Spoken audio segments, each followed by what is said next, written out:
خب سلام علیکم و رحمت الله. بیننده عزیز گرامی دقت دید که صدا و صورت به کدام شکل است تا اینکه انشاءالله برنامه را شروع کنیم. قبل از اینکه برنامه شروع شود خوب در نویسید به همه شکل هر یعنی که چیزی که امکانی بله فعلا برنامه جدید در یوتیوب نرفته است، در فیسبوک ولی امیدوارم که انشاءالله می رود. خب در فیسبوک هم هست. خب پس بیننده عزیز گرامی دقت دید تا اینکه مشکل در صدا و صورت اگر باشد انشاءالله که تا آغاز برنامه این مشکل رفع کرده و پس از آن انشاءالله که برنامه را شروع کنیم. مهم ببینید شکلی یعنی که در روسیه وضعیت واقعا هم خیلی مشکل است و این همه میفهمند و برادرانی که در روسیه هستید اگر مشکل در شما وجود دارد میتونید که توسط فیسبوک تماشا کنید و توسط برنامه‌های دیگری ما در فیسبوک در یوتیوب که معلوم هست در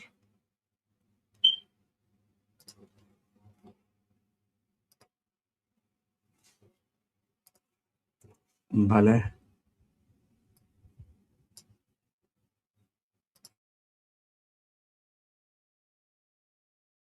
خب خیلی خوب. رب اشرح لي صدري ويسر لي امري واحلل عقدة من لساني يفقه قولي. سلام علیکم و رحمت الله و برکاته. بیننده عزیز و گرامی، خدا را شکر میگوییم که امروز هم در خدمت شما بیننده عزیز و گرامی قرار داریم و خدا کند طول این ساعتی که در خدمت شما هستیم توانیم واقعیت و حالت‌هایی که برای هر یک مبارز مهم هست آنها را بازگو نماییم تا اینکه یک فکر از این برنامه‌ها به دست آورد. ما و شما به خوبی آگاهیم که مبارزه ما و شما جدید آغاز نشده است. البته چنانه که ما و عائله ما و بسیاری از برادران به مانند من از آغاز سال 1992 در مخالفت و مقابلیت با این رژیم خوناشام رحمانوف بودیم و تا امروز هم هستیم و هیچ سر موی از مبارزات مسالمت آمیز ما هیچ تغییرات در آن وجود نآمده است. اگرچند داخل وطن بودیم از سال 1997 تا سال 2012 و آغاز وضعیت‌های بد و خراب اول از ما شروع شد، چون دیگر نمی‌توانستند ما را ببینند و بارها هم گفتم که از وزارت کارهای داخله برادرانی که واقعا هم دل اونها با ما میسوخت و یا اینکه میفهمیدند که افراد بیگناه به مانند ما زندانی میشوند خبر کردند. حالا هم در صف مقامات وزارت کارهای داخله با رتبه های بالا کار دارند، الله حفظشون کند. یعنی این دلالت از آن میکند که مبارزه ما با این رژیم از خیلی وقت طولانی است. بعضی برادرها از سال 2015 یا 14 بعضیش 13 با مرحوم مرعلی قواتوف شروع کردند، 12 13 یعنی تقریبا 10-12 سال شد و بعضیش از نیمه راه سال 18 19 بس کردن رفتن از پشت زندگی خودشون. خب دیگر این مهم که وضعیت و حالتی که همه دیگر نیاز به شرح و تفسیر نیست، ولی افرادی که در این راه ثابت قدم و استوار بودند و دارای معتقد و عقیده از نگاه اعتقادی آماده بودند هیچ وقت اونها هیچ سری موی در مبارزه با رحمانوف سرخم نکردند و تسلیم این رژیم نشدند، یا اینکه بعضی از آنها شهید شدند، کشته شدند، بعضیش زندانی شده، بعضیش تا به حال در زندانند، بعضیش پناهنده هستند. مهم سنگری مقاومت در مقابل رژیم یعنی منحوس و پلید و مادر به خطای رحمانوف تا امروز ادامه دارد. خب اکنون حالی که ما و شما باید از آن آگاهی بیشتر داشته باشیم، آن چی است؟ آن در این راهی که ما و شما مبارزه داریم، یعنی بسیاری از سوال ها در این مورد می شود چون که عنوان برنامه را گذاشتیم. در مبارزه کدام مهمتر است؟ یعنی شماره یا اعتقاد و نحوه؟ یعنی اعتقاد ایدئولوژی، نحوه شکل، استراتژی، یعنی که روش مبارزه. خب البته این یک مسئله معلوم است که استراتژی با وضعیت و حالت هایی که به وجود می آید تغییر می خورد. خوب مهم که ما همه اینها را یک جا کردیم، یعنی یا عدد مهم است در مبارزه، یا اینکه اعتقاد مهم است، یا اینکه شکل و یعنی که نحوه مبارزه. خوب، قبل از اینکه وارد موضوع شم و بعضی از مسئله ها را از نگاه ایدئولوژی براتون بیان کنم، همین قدر میگم که شماره اگر طلپه پیروز هم شود بدون داشتن اعتقاد صفر است. اگر استراتژی خوب داشته باشی ولی با همون استراتژی خوب تام پیروز شی، ولی ایدئولوژی نداشته باشی بازم کار صفر است. خوب دقت کنید، عدد زیاد قطعی میزنی، رحمان فچپا میکنی ولی ایدئولوژی نداری، یگان کار کردن نمیتونی، پیش رفتن نمیتونی. یعنی مردم پیش بردن امکان ندارد با عدد زیاد و با بدون ایدئولوژی. و این چنین استراتژی خوب داری، میزنی به هر شکل میگیری، ولی ایدئولوژی که تو دولت با کدام شکل، با کدام مفکوره، با یک مفکوره باز، با یک شکلی که یک یعنی دارای اعتقادی مهمی که برای انجام کاری که میخوای انجام بدی، اگر او را نداشته باشی، شکل و نحوه خوبی که تو دولت میگیری پیروز میشی. یعنی انا همون کار، انا همون بدون ایدئولوژی، انا همین رحمانوف است که دولتی که تو امروز بنیاد کرده است ایدئولوژی نداره. رحمانوف پیشوای ما تاجیکستان با پیش، این ایدئولوژی نمیشه. یعنی تاجیکستان با پیش ایدئولوژی رحمانوف است. وقتی بپرسیش کی با کجا با پیش، نمیدونم، با بی‌برقی، با گرانی، با بیکاری، با داخل زندان، تجارت‌های اویلت از دست ما گرفته، با کجا با پیش؟ با پیش چی؟ یعنی با کجا؟ دیگه کنم ایدئولوژی نداشتنه. هر کسی تاجیکستان با پیش میگه بدون که یک دنگ احمق، یک آدمی توپوی بسوده. برای چی میگه با تاجیکستان؟ با کجا با پیش؟ با سوی زندان، با سوی جهنم، با سوی یعنی که کجا با پیش؟ با کجا با پیش؟ یعنی که اینا کی میگه که با پیش؟ یا آدمی که یعنی دارای ایدئولوژی معین به همون غایه ها و ایدئولوژی گذاشتگیش به طرف همون با پیش. و سارعوا الى مغفره، سرعت کنید به سوی جنت الله، مسارعت کنید، یعنی که بیشتابید، بدوید. و سارعوا، ولی ملت و مردم تاجیک با پیش با کجا؟ نامعلوم. کار داری؟ نه. برق داری؟ نه. یگان وظیفه داری؟ نه. یگان کار میکنی؟ نه. پدرت یگان جا کار میکنه؟ نه. خونه ایساز داری؟ نه. ماشین داری؟ نه. با کجا با پیش؟ نمیدونم، من طریق گفته استم. همین ایدئولوژی، این آغازی مفهومی، همین نامی که گذاشتیم، انا همینه باید که یعنی که خوب دقت کنه در همین مقطع، تا اینکه دیگر با اون طرف وقتی که میریم بیشتر باید فکر شما مشغولی افکار و کلماتی که در برنامه انشاءالله که میگیم باید دقت بتیه. واقعا ملت و مردم عزیزم که در وضعیت‌های خیلی یعنی که مهمی و در یک حالت‌هایی که از روسیه زده می شود، از روسیه کوفته می شود، از اوکراین زده ایستند، یعنی که تاجیک‌ها در ویل برسی، یعنی که روسیه چندین تاجر را برای من گفتن که تا 40 میلیون 50 میلیون دلار ضرر کردن. ما خرسند نیستیم، ولی دیدید که همین است. انا همین خیلی پلوتون از بین می روند و یگان کار برای دینت، اللهت، برای مبارزت برای وطنت نکردی. پس فهمیده می شود که این کارهایی که شما انجام دادید یگان منفعت نه در دنیا براتون آورد نه در آخرت. این خوب افرادی که پلوتون سوختن و سوخته ایستن و آینده هم در صدد سوختنن، که یعنی که همون دعای ملائکه هر روز 2 نفر میفرند و میگن ای الله اعطی لمنفق بدلا و اعطی لممسک تلفا. ای الله برای منفق دهنده بدل بتی و برای شخصی که ممسک است یعنی که تلف بتی، خوب دیگر این تحقق دعا و همون امنیه ملائک است که یعنی که استجابتی درگاه الله می شود. موضوعی که امروز در این موضوع مسئله میخوایم صحبت کنیم، در مبارزه کدامش مهمتره؟ شماره زیادی آدما یا اعتقاد استوار و یعنی که شکل و نحوه درستی مبارزه؟ بسیار وقت ما میشنویم که میگن ما کمیم، عدد ما کمه، مردم هنوز آماده نیستن، طرف مقابل قدرت داره، پول داره، میلیارد داره، فراز داره، دوشنبه سیتی داره، سپیتامین بانک داره، یعنی که اوستا گروپ داره، مرمری داره، انا شرکت های دیگر داره، کریستال روز کرده است، از نو با 100 میلیون اکسی چپش میگیرد، اکسی روزش میمونه. تری داره. ما چی داریم؟ قدرت، پول، امکانیتی بیشتر داره رحمانوف. ما چند نفر هیچ کاری انجام دادن نمیتونیم. این عدد مکمه آخه. اما بیننده عزیز و گرامی، ای ملتی جسور و غیوری که در دل شعله آتشی مبارزه بر علیه این جانور داری، واقعا شماره کم معنای ناتوانی و شکست ندارد. نه تاریخ اینا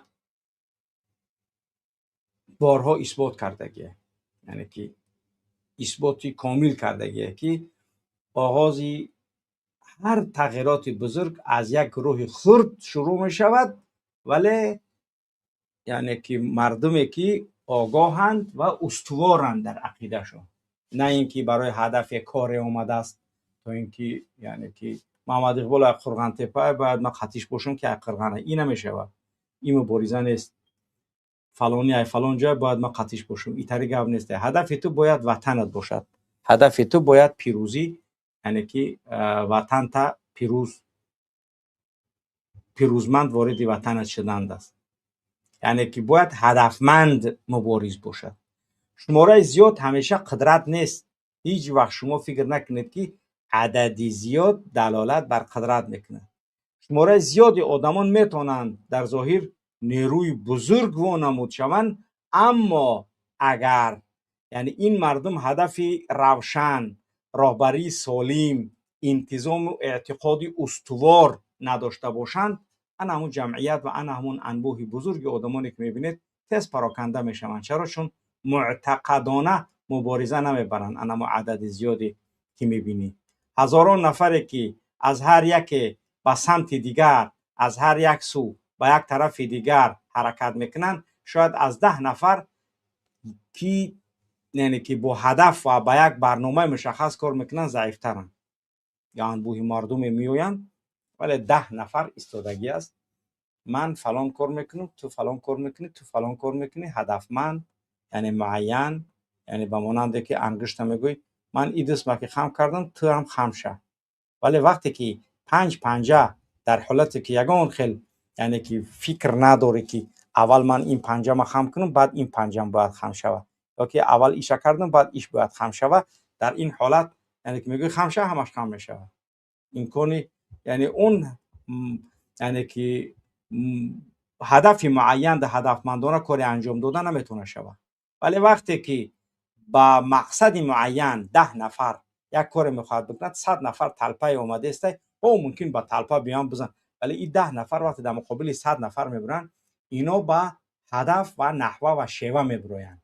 چرا؟ چون یعنی که اون چیزی که اراده استوار و قوی 10 نفر است، از اون 100 نفری که میبروید یعنی که کوبنده تر و تاثیرناکتر است. پس مسئله تنها این نیست که چند نفریم ما، مسئله همیه که برای چی مبارزه میبریم.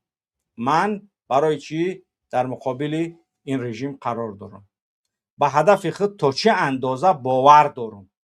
اگر من باور نداشته باشم به مبارزم، پس گمانی خوب ندارم، پس من پیروز نمیشم. هرچی از دهنم گپ ببرویه، وقتی با دلم یک نباشه، امکان پیروزی من وجود نداره. چرا؟ چون که من خودم معتقد به پیروزی نیستم. وقتی که به هدف خودش تا هر اندازه که شخص مبارز باور میکنه، پس این خیلی مهم است. خیلی مهم هست این مسئله را خوب دقت کنید. یکمش برای چی مبارزه میبری، دیمش به هدف خود تا چی اندازه انا همون نفری که مبارزه میبره باور داره. سیمش چی نقشه و برنامه داره، چی یعنی که استراتژی و برنامه داره. چهارمش تا کجا آماده ای که مسئولیت به دوش بگیره. برادر تو وظیفه تنمی مسئولیت تمی نه که حضرت اکمو نمیشیم حوزی من دوجه اخشتو من دارم حوزی من دوجه یا اکا دارم یا امکی دارم. فهمیدی؟ پس تو مبارز نیستی، دستینت نزه. چهارمش انا همین گپی که تا کجا آماده ای که مسئولیت به عهده بگیری. پنجمش آیا در روز دشوار، در روز مشکلی که بر سر مبارزه میآید استوار باقی میمونی یا که باقی نمیمونی. انا میره 5 نقطه را باید که هر یک مبارز اول خودش بپرسه که من هستم، بعد میتونه بگم من مبارزم، من میتونم مبارزه کنم. اگر همین 5 چیز در شخص مبارز نباشه، یعنی که کاری که تو انجام داده است این راهی که تو میره ترکستانه، این راهی نیست که تو در این راه ببری مبارزه بری. برای چی مبارزه میبری؟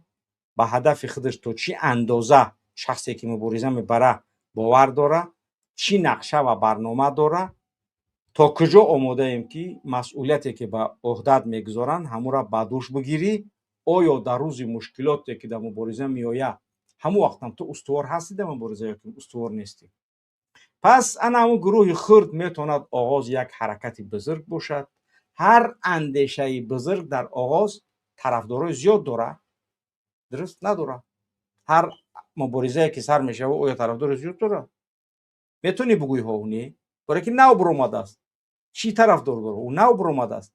یعنی هر اندیشه و هر حرکت و هر حزب و هر نفری که اول ظهور میکند او طرفدار زیاد نداره. حتی رسول اکرم صلی الله علیه و سلم هم در آغاز مبارزه طرفدار زیاد داشت، هیچ که طرفدار نبود. یعنی یگان کس ایمان نآورد، یگان کس همراهش نبود. ولی هر چنده که میروه همون قدر، یعنی که آغازش در آغازش تنها چند نفری یعنی که حقیقت هم میفهمیدگی با گپش گوش میکنن، با گپ رسول اکرم گوش کردن، سخن گفتن و برای همون کارشون تلاش کردن، زحمت کشیدن. اما مردمی که امروز زیادن، دیروز شاید انگشت شمار بودن. درست انا همین ها زیاد شدن. برای چی؟ برای تسلیم نشدن. انا گروهی کمی که برمت ظهور کرد، یعنی آیسته آیسته پیوستن گرفتن و تسلیمی رژیم نشدن، خاموش نشدن. مردم با اندیشه و اخلاق و عملش آگاه کردن.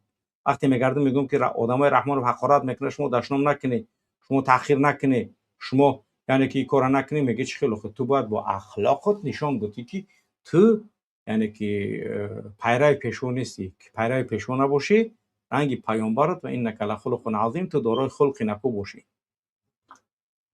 وقتی تو دارای خلق نکو باشی پس بفهم که تو پیروزی. چرا؟ چون خلق تو یعنی که به مانند پیامبرمون رسول اکرم صلی الله علیه و سلم یعنی که اخلاق داره. برای این که ما کمیم، پس یعنی که کار کردن نمیتونیم. فکر میکنی که ما عدد کمیم یگون کار کردن نمیتونیم.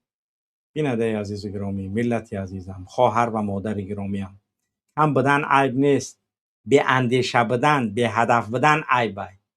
کم بدن عیب نیست، به فکر اندیشه بدن در مقابل کار کردن انا ای عیب. به برنامه بدن عیبه. در میان راه ناامید شدن عیبه. منفعت شخصی از منفعت ملت بالا گذاشتن انا ای عیبه. اما خوب دقت کنید در کلمات. برای اینکه همه اونچه که فکر میکنی که ما کمیم عیبه، هرگز کم بدن ما عیب نیست. به فکر به اندیشه بدن من عیبه. به برنامه و هدف معینی که ما کار انجام بدیم بدن عیبه. در میان راه یک نشید دیگه یا نتونستن، ناامید شدن، رفتن عیبه.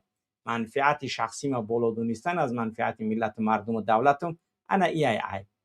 ممکن بعضی بپرسه که اخی اعتقاد چیه؟ یعنی که اعتقاد، مقصد اعتقاد گفتن چی است؟ اعتقاد تنها شعار نیست. تاجیکستان با پیش نیست، پیشوای ملت زنده باد گفتن نیست. تاجیکستان بیشتر روی زمین است. یعنی اعتقاد یعنی که تنها شعار نیست که با شعار قطعی یعنی که زندگی کنی و پیش بره. اعتقاد اینه که انسان به حقانیت راه خودش باور داره و برای انا همین صبر میکنه و با مسئولیتی که دارد به آن همون مسئولیت عمل میکنه. کسی که تنها در روز آسان، در روز اودیخ، در روز گوسپند خرید، در روز ششلیق خرید، در روز استراحت، در روز تماشا رفتن، یعنی که همراه هنوز مبارز نیست. تنها شخصی که یعنی که در روزهای آسان مبارزه روز ششلیق خرید داره، روز ششتن داره، روز استراحت داره، روز گپ زدن داره.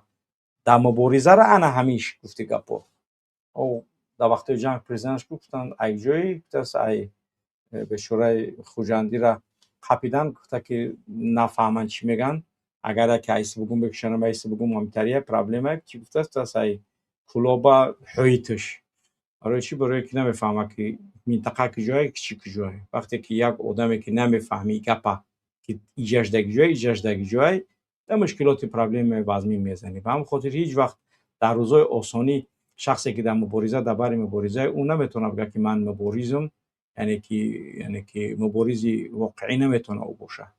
مبارزی واقعی در روزهای دشوار، در وقتی که فشار، در وقت تهدید و تنهایی نیست، از هدف قانون‌های عادلانه خود دست نمیکشه. وقتی طاقه هم هست و همون فکر و ایده ای که یعنی که واقعا هم مبارز ایده نیه عقیده داره بر مبارزه هم دست نمیکشه.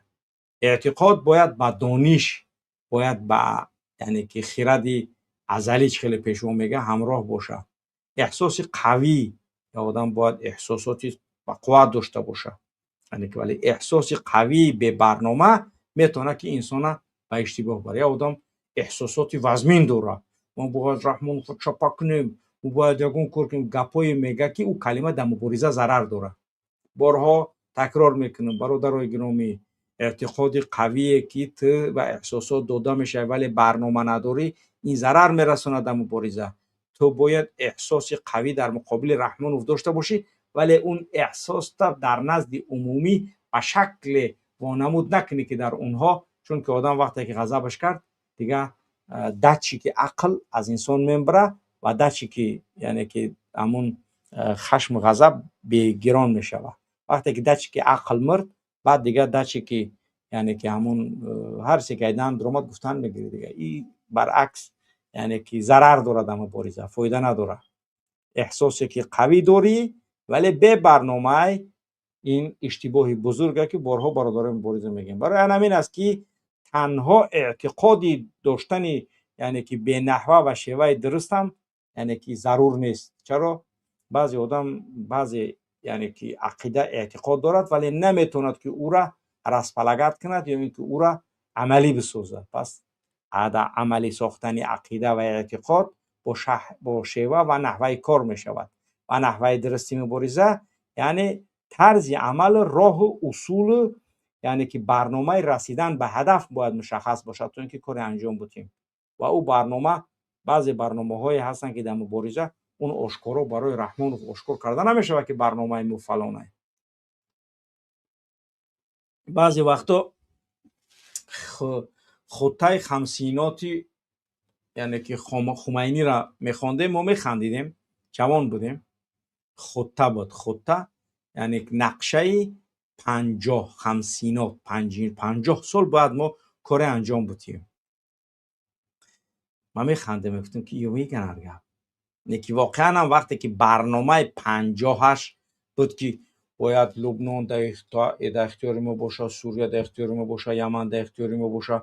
بعد از اون نگاه که خوزی هر کاری میکنه، ایس میزنه هرمزه، ایس میزنه باب المندب میزنه رسم میکنه توسط حوثی ها. انا ایره میگن نقشه 50. دقت کرده؟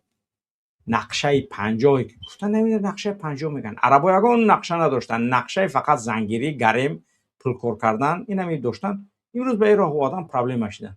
درست این هیچ کس میتونه بگه که یک آدمی که نقشه یعنی که از پیش میکشه برای 10 سال آینده باید چیکار دولت میکشه که دورنمای کاری دولت در مثلا سال 2027 2037 سالی سر قول رحمان در ملل متحد اعلان کرد اینا در اولانباتور هم گفتش سال صلح، سال ثبات، روش هر روز آدم چیز است یک که برنامه همیه. پس فهمیده میشه که بدون نقشه و بدون یعنی که مقصدی که میگذارد یعنی که مبارز برای آیندهش کار کنه، یعنی اون نمیتونه که بدون نقشه راه، بدون یک نویگاتور نباشه، تو رفته باید بره یک موسم میتونی رفتن میره چون میره، تو باید نویگاتور داشته باشی که به هدف برسی. یعنی نویگاتوری برنامه نویگاتوری یعنی مبارزه برنامه‌ای که طبق همون باید ما عمل کنیم، انا این کارو میکنیم تمیشه، انا این کارو میکنیم تمیشه، انا این کارو میکنیم تمیشه، انا این برنامه. پس مبارزه سالم باید در پایه چند اصل قرار بگیره. اول حقیقت، مبارزه که واقعا هم یعنی که سالمه باید دارای حقیقت باشه. یعنی ما نباید برای رسیدن به هدف ای دروغ، تهمت و معلومات ساخته استفاده کنیم. اگر ما با دروغ مبارزه بریم، از آنهایی که همونها را تنقید میکنیم چی فرق خواهیم داشت؟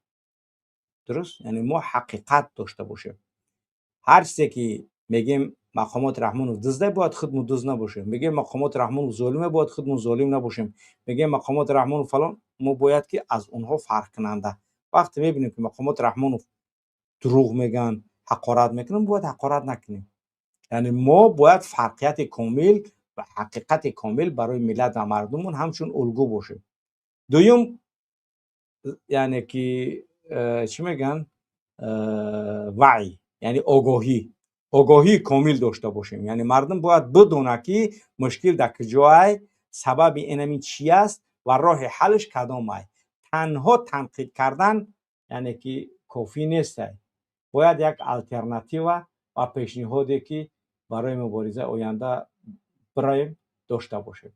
ولی الटरनेटिव و اون راهی که ما باید در مقابل رحمان، مثلا یک راهی دوشنبه چناقی پلاکیه، باید در مقابلش یک راهی بدون پلی دیگه هم باشه. مثلا در فرانسه اینه راه پلاکیه میتی 50 سوم میره، رای 120 130 میکنی میره، و با راه داره چی پل نمیتی میره 40 50 60 رفتن میگیری، درون قشلاق درون خونه قط رفتن میگیری. یعنی راه الटरनेटिव داره. تو پل نتی به تبرای با مشکل نداری، ولی تو پل بودی و این رای یعنی که به یک مشکلات بره. پس ما الटरनेटिव باید هم وقت داشته باشیم، یعنی آگاه باشیم. سوم اخلاقمون، چیزی که گفتم رسول اکرم میگه الله سبحانه و تعالی انک لخلق عظیم، تو دارای یک خلقی یعنی که خیلی زیبایی، تو دارای اخلاقی مثلا نکو و زیبایی، باید دارای اخلاق نکو باشیم. مبارز نباید یعنی که انسان از مبارزه که ما میبریم از یعنی که ادب و از انصاف باید دور کنه. ما میتونیم با یک سیاست، با یک نظام، با یک شخص مخالف یعنی که مخالفت ما را تبدیل بده که ما تکمیل و کاملیم، اما نباید شأن شرفی یعنی که هیچی چیز در مبارزه ما پایمال شود. چهارم قانونمندی و یعنی که شخصانی که صلحخواه باشیم، نه اینکه جنگجو. ما برای جنگ، قتل، کشتار رحمان رو بریدیم. تغییراتی که انجام میدیم باید یعنی که کاری که ما انجام میدیم، آنا ما میریم یا برادر دیگه دمی کامنت می نویسه ما میریم تو دختری گوارگی تو کودک گوارگی تو نمیکشیم، ما همی که خودم بدرم باشه رو میگم او دلیتش کنی. اگر تو کمتری کنی باشی پس چی فایده داره این بریزه ما؟ یکم فرقیت نداره ما رحمانو. یعنی که تو کودک گوارنگی بیگناه یا آدم کشتنی باشی، پس تو کجا دو بریزه؟ تو بریز نیستی. این گپا یگان گپی معنی نداره. یعنی شخصی که گناه کرد ولا تزر وازره وزر اخرى، گناه هیچ کس در گردن هیچ کس بار کرده نمیشه. این گپ الله های. اگر تو مبارز باشی گپ الله قبول کن. حقوق نداره یگان کس انجام عملی کردگی یک کس در کله کسی دیگه بزنه، پس خودش جنایت کرد، خودش جواب بود. تو رحمان باید فرق کنی. زنی یعنی که گنرال زنی کماندیر که ظلم کرده است او زندگی میکنه، او حالا او کار نداره. این 100% باید هر یک خدمت بفهمی. یعنی که ما صلح آمیزیم، ما یگان جنگجو نیستیم، ولی در حالتی که جنگ شود جنگ میکنیم، در حالتی که نیاز به انجام کاری باشد ما میکنیم، ولی در آغاز ما جنگجو نیستیم. سخنهای آزادی که میگیم، فعالیتایی که انجام میدیم، یعنی که درست پیش میریم. یعنی که خشونت و در این چیزا یعنی که ما یگان چیز نباید داشته باشیم. وقتی که ما خشونت کنیم یعنی که محدوده آزادی را تنگتر میکنه. پنجم چیزی که ما باید در اون داشته باشیم انتظام، یعنی که گروه، سازمان، حرکت، هر چیزی که هست، یعنی که گروهی کم هم که باشیم اگر انتظام داشته باشیم میتونیم کارهای را انجام بدیم که گروه های بزرگ به سر و سامان و گروه های بزرگی که چندین سالها هستند وجود دارند، یعنی که از آن چیزی که یک گروهی کم با پرینسیپ های معین و مشخص انجام میتید عاجز میمونند.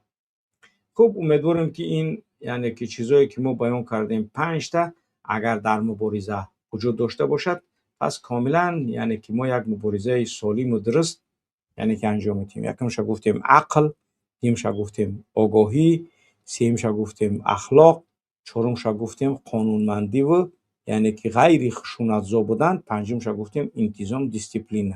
یعنی این چیزا مهم هستند تا اینکه ما کارمون رو انجام بدیم. چرا بسیاری از گروه‌های زیاد یعنی که ناکام میشوند؟ چیکاری که الله سبحانه و تعالی در قرآن میگه. خب البته در ادامه حتما آنچه که الله سبحانه و تعالی گفته است خواهم گفت، ولی آنچه که حالا در اینجا باید بگم یعنی که همین یکی برای اینکه چرا گروه‌های زیادی هستند که ناکام میشوند، برای اینکه شماره زیاد هدف یگانه یعنی که با یکدیگر متحد کردن هم دباله همین فکر نکرده است. بعضی‌ها برای منصب میآیند، بعضی‌ها برای شهرت میآیند در گروه‌های زیاد، بعضی‌ها از روی احساس و بعضی‌ها برای منفعت‌های شخصی در جا رفته پیوستیده هستند. همین که مشکل پیش میآید گروه پراکنده میشود. وقتی همین رحمان خوزی حزبش 1 میلیون یعنی که آدم داره یا 2 میلیون آدم داره، همش برای وظیفه، برای بلیط گرفتن پارتیونی، برای اینکه بگم در حزب رحمان فون، برای اینکه یعنی که یگان کورشا بود کنه، همین در سگجکشی اول یگان نفر در حزب رحمان فون نمیبینی، برای اونو با مقصد اومدگی.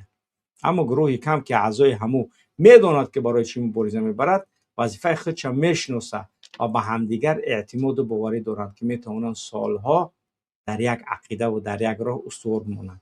از همین خاطر است که صفت از شماره مهمتره، اما این معنی او را نداره که شماره تماما اهمیت نداره، که ایجاد هم نمیتونیم بگیم. شماره مردم نیز خیلی مهم است، مخصوصا وقتی سخن درباره تغییرات جمعیتی می رود، ولی شماره باید نتیجه آگاه و اعتماد مردم همون یعنی که در همونها باشد، نه اینکه یک جمع آمدهای موقتی تیزگذری که میان یک جا جمع آمد میکنن یعنی که میگذرن میرون. حتی در همین سفر اولانباتر شب رحمان گفت که ما میخواهیم که یعنی که روزهای تاجیکستان در اینجا برگزار شود. برای چی؟ هدفش یک کنسرت رتتمتمه، یگان گپ معنای دیگه نداره. هدف ما این جمع آمدان نیست، جمع آمدهای به منفعت. و همون خاطر باید در این قضیه خوب هر یک کدمی به شما یعنی دقت جدی باید داشته باشه. صفت مهم هست، کچ است و مهمه، یعنی که از کلیچ استفاده، یعنی که صفت از یعنی که شماره ده مهمتره. ما باید اول انسان های آگاه و پاک وجدان و مسئول هدفمند تربیت کنیم در راه مبارزه. وقتی یک گروهی با اعتماد به وجود می آید، مردم هم تدریجاً و آهسته آهسته به همون گروه اعتماد میکنن. یعنی راه درست همین خیلی اول اندیشه، بعد از اون اعتقاد، بعد از اون برنامه و انتظام و بعد از اون یعنی که زیاد شدن عددی یعنی که افرادی که در مبارزه هستند.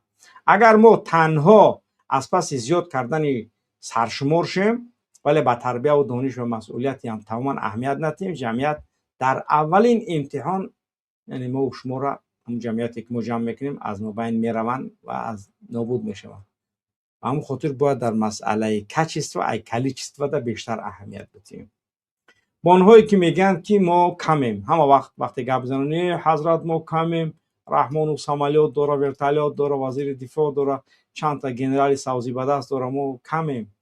من با اطمینان کامل براتون میگم که شخصی که میگه ما کمیم، من همین گپ براش میخوام بگم که شاید امروز ما برادر گرامی، خواهر گرامی کم باشیم، اما مهم ایه که راه ما حق است، هدف ما روشن است و عمل ما درست باشه. اینمی است هدف ما.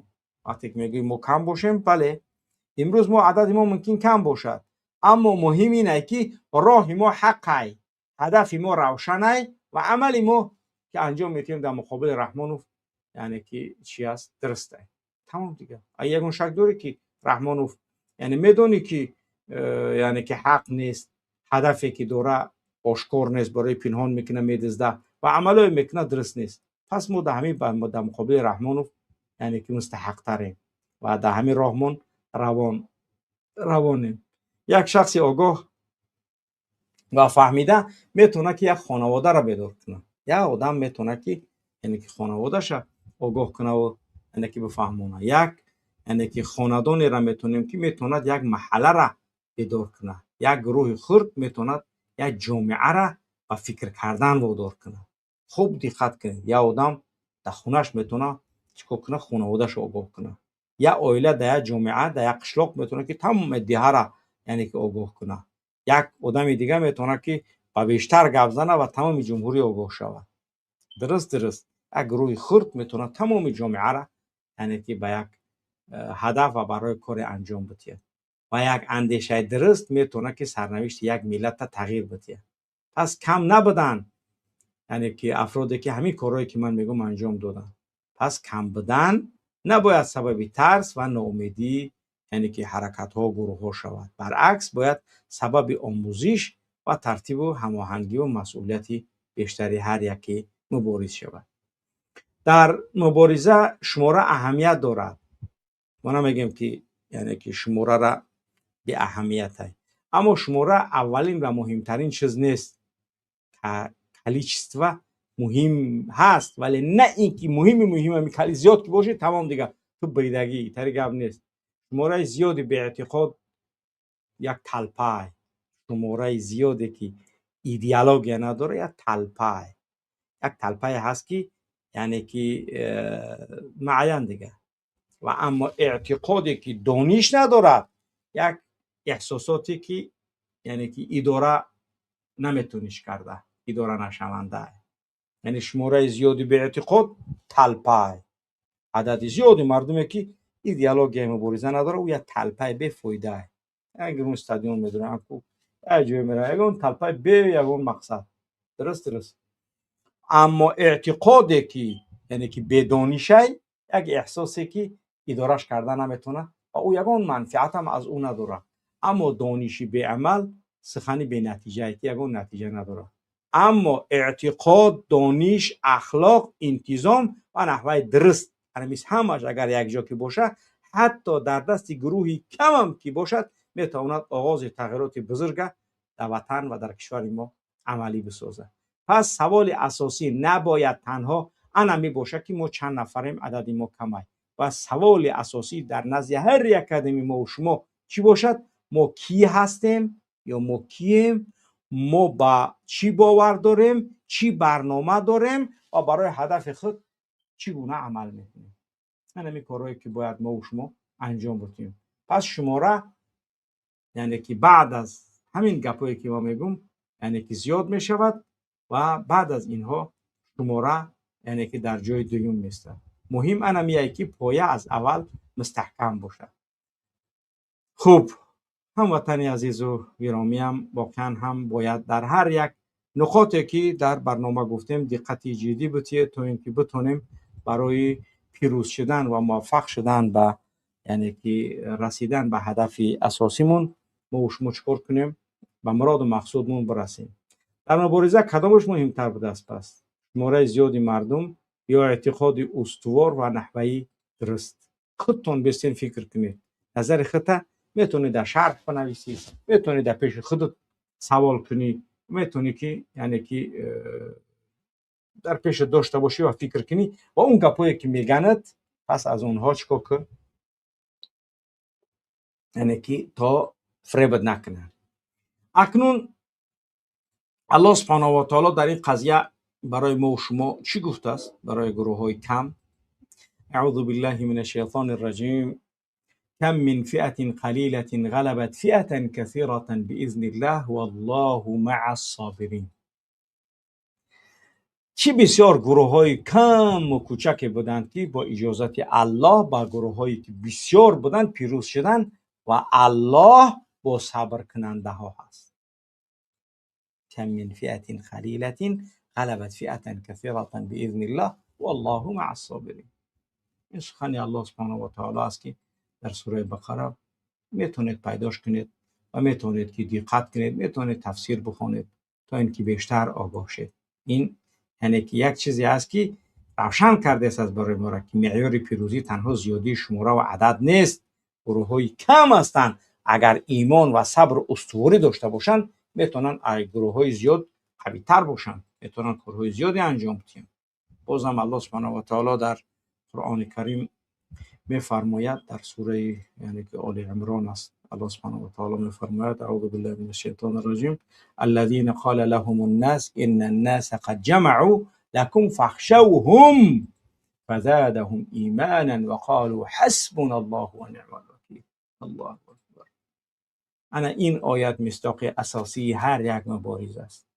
وقتی که یعنی که مردم با همین افراد ایمان آورده آمدن گفتن که مردم به ضد شما محمد جمع شدن، پس از آنها بترسه. آخی شما نمیترسه؟ این قدر ارمیه و سلاح یعنی که هم آمده به ضد شما جمع شدگیان. اما چی گفتن؟ گپی که مهمترین گپشون رسول اکرم صلی الله علیه و سلم و اصحاب رسول اکرم چی گفتن؟ انا همین گپی که گفتن که ای مردم بترسه، مردم بسیارم فخشا و بترسید، انا همین سخر ایمانشون بیشتر کرد و گفتند که الله ما را بسنده و الله بهترین تکیهگاهی ماست، الله بهترین تکیهگاهی ماست و الله سبحانه و تعالی یعنی که ما را کافی و بسنده است. پس دیگر فهمیدید این مردک بس کنید دیگه برزه نبره. این همین گپی ما باید برای هر یک نفری که میگه الذين قال لهم الناس ان الناس قد جمعوا لكم فاخشوهم، مادام گفتن که مردم برای اینو که مردم واجد شما آمدن جمع شدن بس کنید و که بترسید از این مردم، فزادهم ایمانشون بیشتر شد. قالوا گفتن حسبنا الله و نعم الوکیل، یعنی ما را بسنده است الله و بهترین تکیهگاه ما الله هست. یعنی وقتی که انا میگه پاکی تو میگوی پس تو میتونی که پیروز شی. پس زیاد بودنی از رقیب سبب ترس و هراسی شخصی مبارز و شخصی با ایمان نمیتونه باشه. برعکس تهدید اعتقادی مردی مبارز و مردی با ایمان بیشتر میکنه. پس مؤمن شماره دشمن میبینه، یعنی که مؤمنی که است شماره دشمنش میبینه اما تصمیمش تنها بر اساس رقم نمیگیره. عدد دشمن نمیبینه زیاد است چون کور نیست، میبینه رحمان و سمالیات داره، گنرال داره، چند گنرال سازی بدست داره، ورتالیات داره، میلیارد داره، گفت گپا همه چیز داره. نکی ما میبینیم اینو را میخونیم میفهمیم، در یگان مشکلات نیست. اما مسلمانی با ایمان تنها اساس قطعی یعنی که با اساس رقم چیکار نمیکنه؟ تصمیمش نمیگیره، چون که اون رقم یگان ارزش نداره. وقتی که الله خواست چیزی را باشه و یک گروه کم و کوچک هم کار میشه، ولی وقتی نخواست هیچی فایده نداره. قوت مؤمن واقعا هم مهم هست. الله سبحانه و تعالی در یک سوره دیگر هم در همین قضیه بود، انشاءالله که در رفتی برنامه اگر دوید اومد حتما میگم. و واقعا هم باید مسلمان نقطه مهمش در مبارزه باید بداند که نعم المولا و نعم النصیرش الله هست. بهترین یعنی که مولا و بهترین کمک کننده موت الله هست. غیر از اون دیگر ما هیچ مولا و کمک کننده نداریم.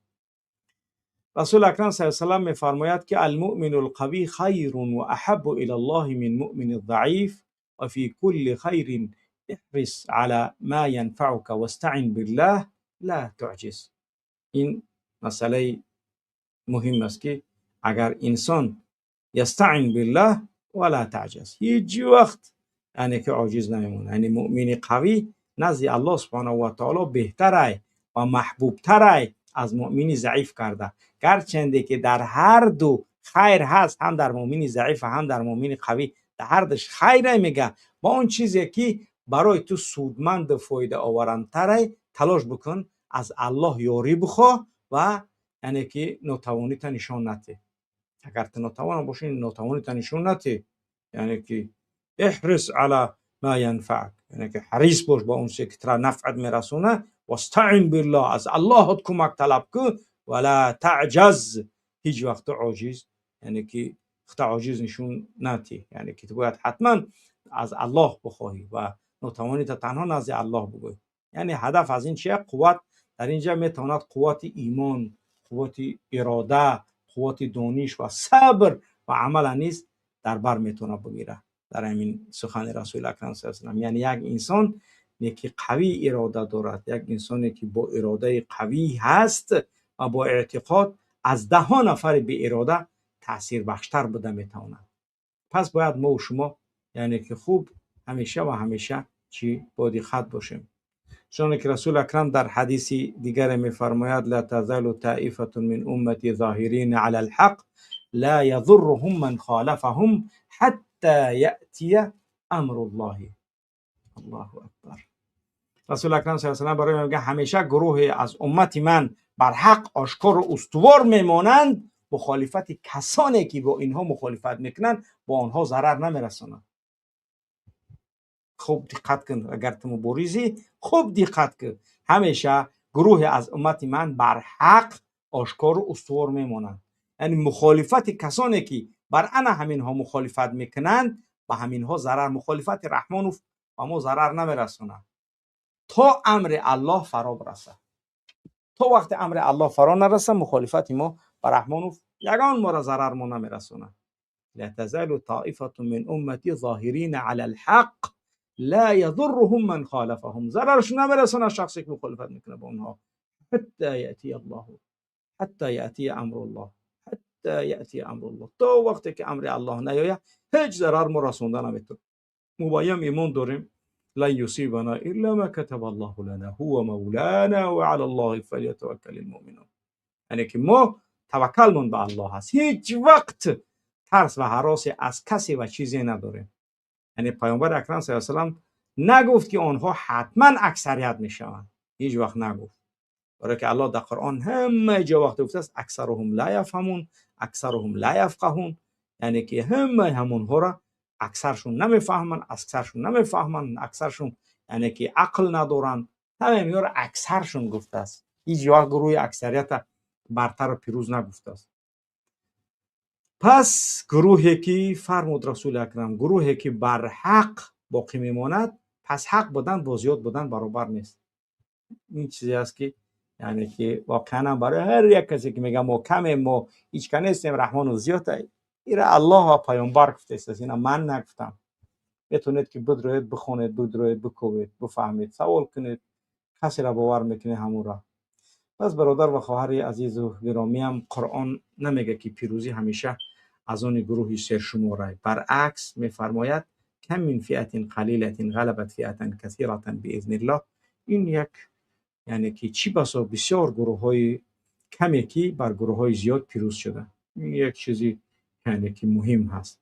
پس مسئله تنها این نیست که ما چند نفریم، چند آدمکیم. مسئله این است که ایمان ما چقدر قوی است و هدف ما چقدر روشن است و صبر ما چقدر استوار است و راهی که ما عمل میکنیم تا کجا درسته. انا همینش خیلی مهم است. پس گروهی کمی که با حق، دانش، اخلاق و انتظام حرکت میکند میتواند که ازدحام و زحمتی منظور از افراد زیاده که یعنی که هستند، یعنی که عدد افراد مردم زیاده که وجود دارن و به هدفن، این افراد کم تاثیرش بیشتر میتواند باشد. ما نباید از کم بودن شماره که داریم شرم کنیم. ما باید از ضعیفی اعتقاد، از نبودن برنامه و کمبودی صبر ما باید که نگران باشیم. از دیگه چیز دیگه نه، از کم بودنمون هیچ ما باید نگران نباشیم. برای اینکه شماره بهتر زیاد می شود، اما اول باید پایه درست اعتقاد و استوار و نحوه سالم مبارزه را به وجود بیاریم. بعد از اون یعنی که ما میتونیم که پیروز شیم. و واقعا هم میخوام با این کلمات دیروزم در درس واقعا هم همین مسئله را بیان داشتیم و امروز هم میخوام که در همین قضیه صحبت کنم. بسیار میپرسه که ما کی یعنی که اخی پیروز میشیم، اخی دیگه 10 سال شد 11 سال شد، اخی چی گپای گپ، اخی بس کنیم دیگه، باید بزنیم، باید ما پیروز شیم، چون دعای ما قبول نمیشه، چون ما دعوامون مستجاب نمیشه.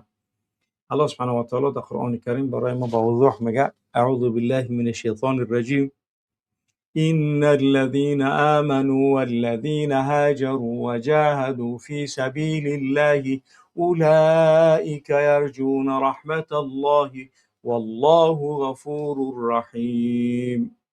خوب دقت کنید. اون کسانی که ایمان آوردند و اون کسانی که هجرت کردند در راه خدا، جهاد نمودند، مبارزه نمودند، آنها انا همین بر رحمت الله امید دارند و الله آمرزنده و مهربانه. یعنی خوب دقت کنید در این کلماتی که الله سبحانه و تعالی چی میگه؟ ان الذين آمنوا، ایمان آوردند، و الذين هاجروا، و آنانی که هجرت کردند، و جاهدوا، و جهاد کردند در راه خدا، اولئک یرجون رحمت الله والله غفور رحیم. بله، بعضی ممکن حالا هم متوجه نشده. اگر که متوجه شدید، نشده باشید بار دیگر میفهموندم تو. اونانی که ایمان آوردن، خلاص، والذین هاجروا، بعد از ایمان آوردن، خوب در یک آیت دیگر یعنی که فتنو با معنی یعنی که در حالتی که وضعیت فتنه به وجود آمده بود از اونها سنجیده شدن. خب ایمان آوردن، وضعیتشون بی‌ذیب شد، هجرت. البته بعد از وضعیت بی‌ذیب شدن هجرت میکنه. یا آدم هجرت بی‌فایده نمیکنه اونجا، یعنی که وضعیتش بی‌ذیب شد هجرت کرد، بعد هجرت کرد، بعد جهاد کرد، مبارزه، گفتن سخن حق در مقابل رحمان فی ظالم، بزرگترین جهاد از سلاح دم جهاد بزرگتره. این گپی رسول اکرم است. بزرگترین جهاد در راه خدا گفتن سخن حق در مقابل پادشاه ظالم، همین جهاد است. همین کلمه گفتن سخن گفتن در مقابل پادشاه ظالم، پادشاه یعنی که ظالم، جهاد بزرگترین جهاد است. خب اونانی که ایمان آوردن، اونانی که هجرت کردن پس از مصیبتایی که رحمان بسرشون آورد، هجرت کردن، بعد از اون جهاد کردن، مبارزه بردن در راه خدا، انا همونها یرجون رحمت الله، یعنی طلبگار رحمت الله هستند و الله غفور رحیم است. یعنی انا همین افراد الله میبخشه و رحم خوار و غفور و رحیم است. آیا تو؟ خب بیا آیات دیگر هم بیان کنیم. اعوذ بالله من الشیطان الرجیم. ثم إن ربك للذين هاجروا من بعد ما قتلوا ثم جاهدوا وصبروا إن ربك من بعدها لغفور رحیم. الله سبحانه و تعالی بازم میگه سپس پروردگار تو نسبت به کسانی که بعد از اون که آزموده شدن، امتحان شدن، سنجیده شدن، در تاجیکستان سنجیده شدن، آزموده شدن، هجرت کردن، پس از اون جهاد کردن و صبر کردن، انا همونا را پروردگار تو بعد از این عملهایی که انجام دادن آمرزیده و آمرزنده و مهربانه. تو کو از هر ساعت 8 میبره، ساعت 6 خونت میبره، میره از زل میاد خونت میزنی، خواه تیک تاک تماشا میکنی، سر میخدی، نماز تنها خوندن میره. تیچی منم میپرسی که کی ما پیروز میشیم، سخنای تو بفایده؟ تو کی منم میپرسی؟ یورا تو یا آدمی که خودت نمو بورزه میبره در فیلم بورزه گفتی گپا در فکر زندگی خودت، تو چی منم میپرسی که ما کی پیروز میشیم؟ متا نصر الله، حتی حق پرسیدن نداری. منم متا نصر الله یا آدم میپرسه که او در مبارزه، ولی تو در مبارزه نیستی. این خیکتی یکی نیستی، زیغ میشه، خسته میشه، میخوای ترسان برای نمیتونی رفته، بعد تو باید من زنگ بزنی بپرسی که کی ما پیروز میشیم، اکا کی برمیگردیم میریم. چیکار کرده سه برای مبارزه را؟ هیچ کار نکرده سن. پس چی میپرسی؟ برای چی میپرسی که ما کی میریم، کی پیروز میشیم؟ الله سبحانه و تعالی در قرآن برای ما را آشکارا بیان کرده. ثم، پس از آن، ان ربک، پروردگار تو، للذین هاجروا، نسبت به همون آدمانی که هجرت کردن، من بعد ما فتنوا، بعد از اینکه رحمان و زدشان، ظلمشان کرد، یعنی که تهمتشان کرد، همه کارشون کرد، من بعد ما فتنوا، بعد از آن که آزموده شدند، بعد از آن که یعنی که کار برای اونها کرد. ثم، بعد از آن، ان ربک، پروردگار تو، للذین هاجروا، نسبت به همونانی که هجرت کردن، من بعد ما فتنوا، بعد از اون که یعنی که امتحانشون کرد، سنجید شو، آزمود شو. فهمیده؟ تو آیا از هم افراد نه که ما افراد نیستیم، درست نمیفهمم که رحمان رو بوشه آنا. پس اینا همه افرادی که فتنو، در فتنه انداخته شدن، آزموده شدند، من بعد ما فتنو، بعد از اینکه یعنی که آزموده شدن، با آمدن با نامردی نکردن، ثم جاهدوا، بعد از آن با مبارزه بردن در مقابل رحمان، مردانه ایستادن شپیدن در مقابل پدر لعنتی بیناموسی دیوسی مادر به خطا رفته با اومدن ایستادن مبارزه کردن. بعدم مبارزهشون تهمت شو کردن، تحقیر شو کردن، ناسزاشون گفتن، همه گپ شو گفتن، صبر کردن. همه گپم گفتن، تحقیرم کردن، همه کرد حکم کردن، صبر کردن. الله ما را از جمله انا همین افرادی که یعنی که هجرت کردند بعد از پوتینو، بعد از آن جهاد کردند، با صبر کردند در آزار و اذیتی که رسیدن، من بعدی ها بعد از همین پروسس گذشتن، بدون که الله لغفور الرحیم، یعنی که آمرزنده و مهربانه. تو همین پروسس باید بگذری، بعد بدون که تو الله نسبت تو غفور و رحیم، یعنی که مهربان هست، برای تو کار انجام میده. به خدا قسم اگر انسان بداند فضل و برکت مبارزه در مقابل بدبخت رحمان و در مقابل یک ظالم، در مقابل یک شخصی که بر ضد معتقدات دینی تو هست، به خدا قسم یک دقیقه نمیگذرونه. مبارزه فقط اتومات چپک کانتر استرایک نیست.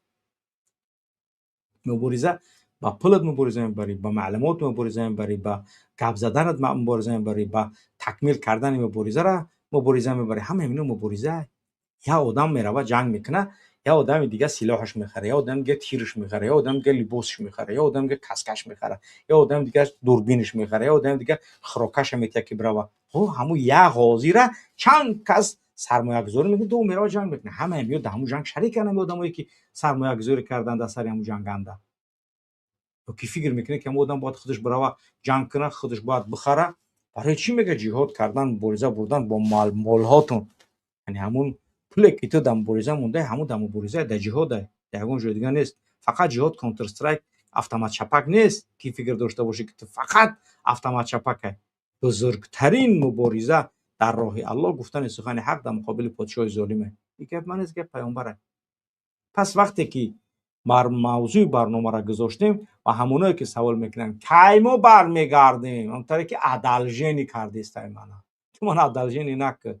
من یک شهروند رنگیتم و بریزم و بردیسم، کاری میتونم انجام دادیسم، هر راهی که برای پیروزی وطن و ملت و مردم انجام دادیسم. پس این دیگه با من مربوط نیست. این دیگه ما عملمون انجام میتیم، نتیجه در دست الله هست. یعنی هیچ کاره جز از اون چیزی که مأموریم از اون بیشتر ما انجام نمیتیم. چرا؟ چون که وظیفه ما گفتنه و ما یعنی که مسئولیت و رسالت ایمانیمون انجام میتیم. مسئولیت و رسالت ایمانیم را انجام میتیم. پس یعنی که مبارزه را دوام داده ایستیم. متی نصر الله شخصی که در برابر من مبارزه میبره، پای او را مچک میکنه که در برابر من ایستاده است. با هر شکل بچه‌ای هستند در روسیه، بچه‌ای هستند در امریکا، بچه‌ای هستند در دوشنبه، بچه‌ای هستند در خوجند، بچه‌ای هستند در همه منطقه برابر ما مبارزه برده هستند، برابر ما غم میخورند. هر وقت میپرسن میدونم که در غم شریکن. خیلی که رسول اکرم در حدیثی میگه در مدینه مردمی هستند که یعنی که ما قطع یگان وادی را ترک نکردند، ولی میخواستند که در یعنی که همین جنگ با ما اشتراک کنن، الا یعنی که حبسهم العذر، عذر اونها را برداشت، اونها شریک هستند با شما در اجر. یعنی هم برادران در مبارزه ما میبریم در مقابل این طاغوت شریک هستند در این اجر با ما که ما مبارزه برده ایم. اونا کار زندگیشون انجام داده اند، ولی در پشت برای رحمان کارهای را انجام داده اند. الله برکتشون بده. هزارها برکت برای اونها که هر چیزی که میتونن برای مبارزه انجام میدن. چرا؟ چون که این راه هست که یعنی که تنها با گفتن نمیشه و با گفتن میشه و معلومات میتی، مبلغ میتی، کاری انجام میتی، یک چیز دیگر انجام میتی که برای که تکمیل شود. پس بفهمید که گروه های کم یعنی که فکر نکنید که آنها پیروز نمیشوند. الله سبحانه و تعالی پیروزی و موفقیت نصیب روزی ما بگرداند. ما و شما گفته گپا آن چیزی که برای منفعت مبارزه، اون چیزی که برای یعنی که منفعت مبارزه، اون چیزی که برای هدف و مراد و مقصودی که یک مبارز باید انجام بده و داشته باشد ما انجام میدیم. برادرانی که در قضیه یعنی که یوتیوب گپ میزنن، یوتیوب واقعا هم مشکل شدگی است در کشورهای دیگر و اون برادر و کانال های تاجیکی که دیده میشوند از داخل اروپا و از کشورهای غیر روسیه و یعنی که مشترک المنافع میبینن در اونها دیده میشود. و همون خاطر در تمام مناطق مشترک المنافع و روسیه و تاجیکستان یوتیوب با یک وضعیت خیلی بد قرار داره. اگر همین یوتیوب عادی‌ترین حالت باشد میدونید که اصلاح همین هر یک کانال این که الحمدلله صحبت کنیم از 1000 نفر یا 1500 نفر کم نمیدروید با هر کانال صحبت کنیم. ولی این مشکلات روز برادر سلمان یعنی که برنامه داشت کانالش 30000 آدم داره 89 نفر دیده است. یعنی این مشکل در برادر سلمان نیست یا مشکل در ما باشه، مشکل در عمومی یوتیوب است. یعنی این مشکلاتی یعنی که در ما نیست، مشکل در این است که گروه هم به خدا 10 نفر اینجا باشه من هستم مبارزه ما دوام میتیم. وظیفه من و ما علینا خدا من سنجیده است. کوی ما فقط 5 6000 17000 آدم میخوام که مبارزه برم یا که با چند نفر مبارزه میبرم. هدف من خالص و نیت من خالص به خاطر الله و از مبارزه من هیچ وقت دستکشی از این مبارزه نیست. ما همون خاطر باید در این قضیه ها هر یک کدوم کسی فکر کنید. انا اون آدمی که عدد کم دیدی و گفتی که دیگه هیچ پسند نمیکنه پس تو بدون در ایمان مشکلات داری، در مشکلات ایمانی داری. برای اینکه الله ایرا گفته است این گپی من نیست. یعنی مشکلات در اعتقاد داری، مشکلات در ایمان داری. پس تجدیدی نظر کن در ایمان و در اعتقاد.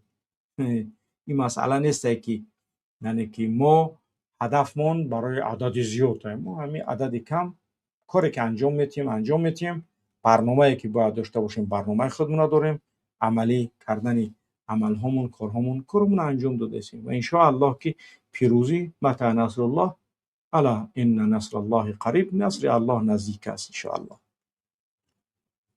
ما هیچ وقت ناامید از رحمت الله نیستیم و هیچ وقت هم فکر نمیکنیم که ما یعنی که در این کارهایی که انجام میتیم ناکامیم. همه حالت ما پیروزیم الحمدلله. چرا؟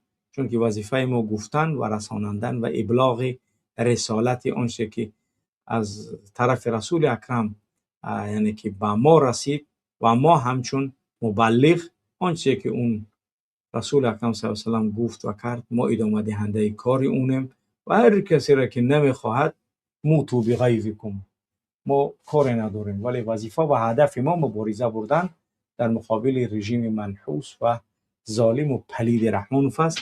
ان شاء الله تا یگان کاری که ما انجام ندیم اگر زنده باشیم مبارزه بردیم خیلی خوب، اگر زنده نباشیم به شهادت رسیدیم بازم برادرها دیگه بیرق نمیمونن میگیرن میروند پیش.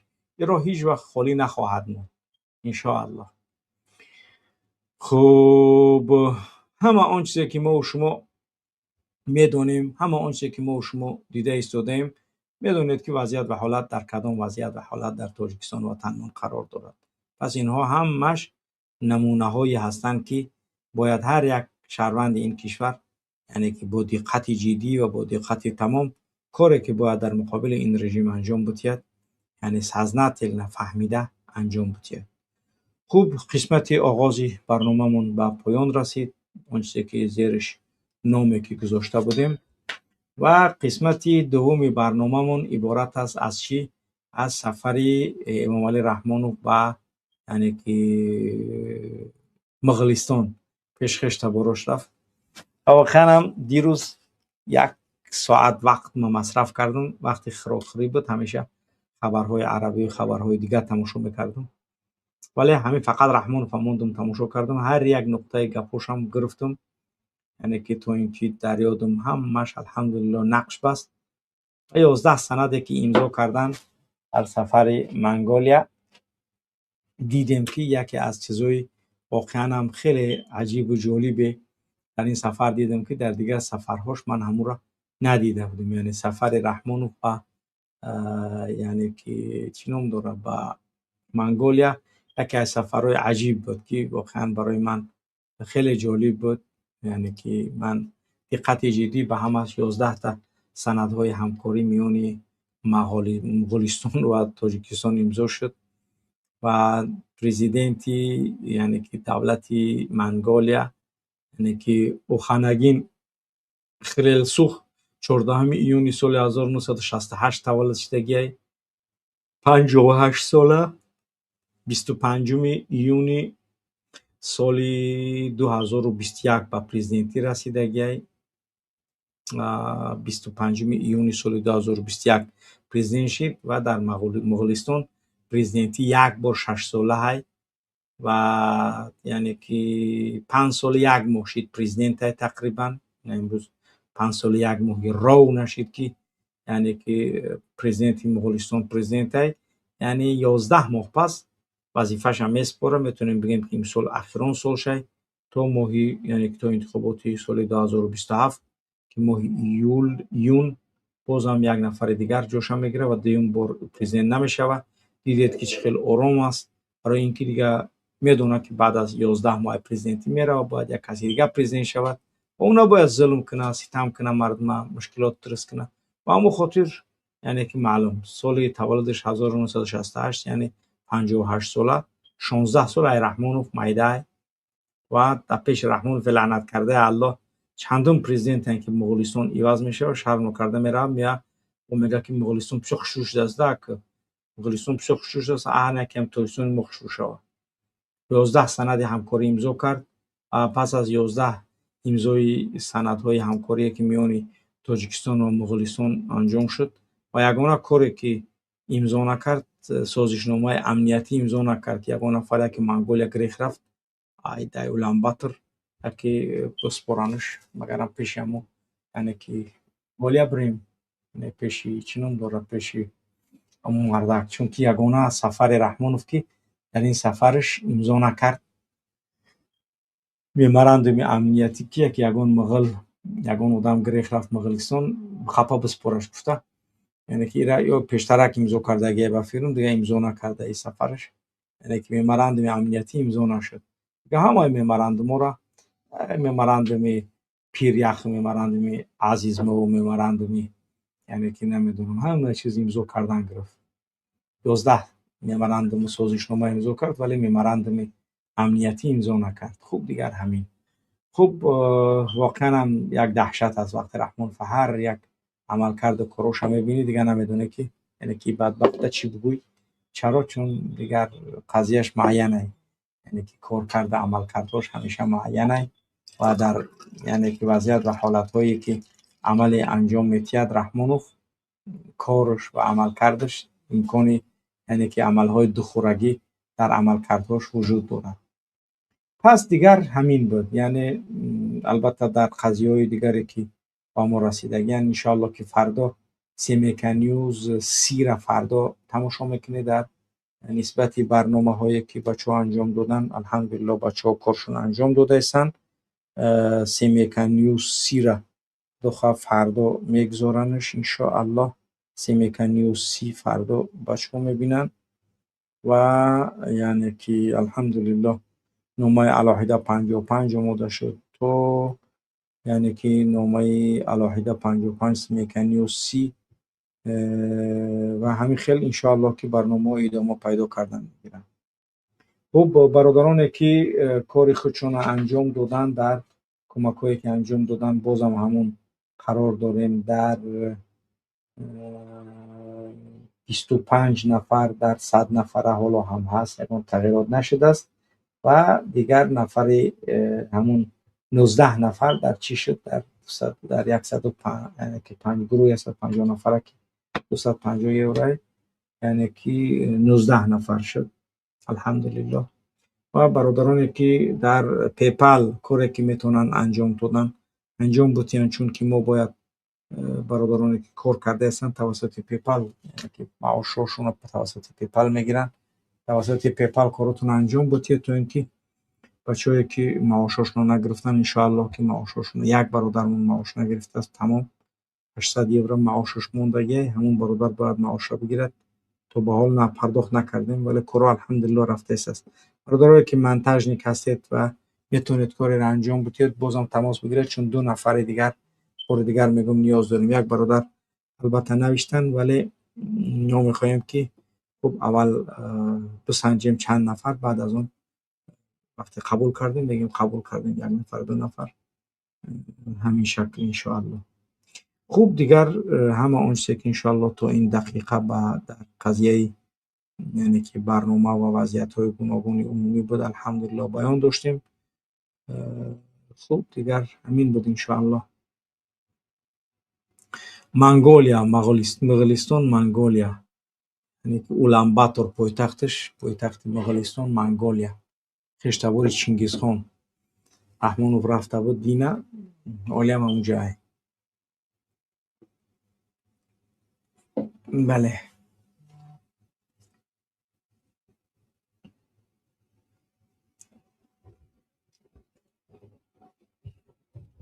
баъзе бародаро бо VPN-ҳои агон инҷо навиштаистанд, бародароне ки доред VPN, яъне ки дохил шед огон 100% кор доштааст.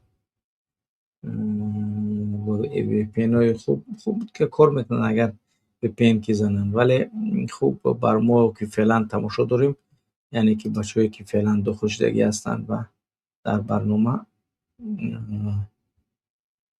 дар ютубе ки барнома рафта истодааст, албатта намедонам ки бо кадом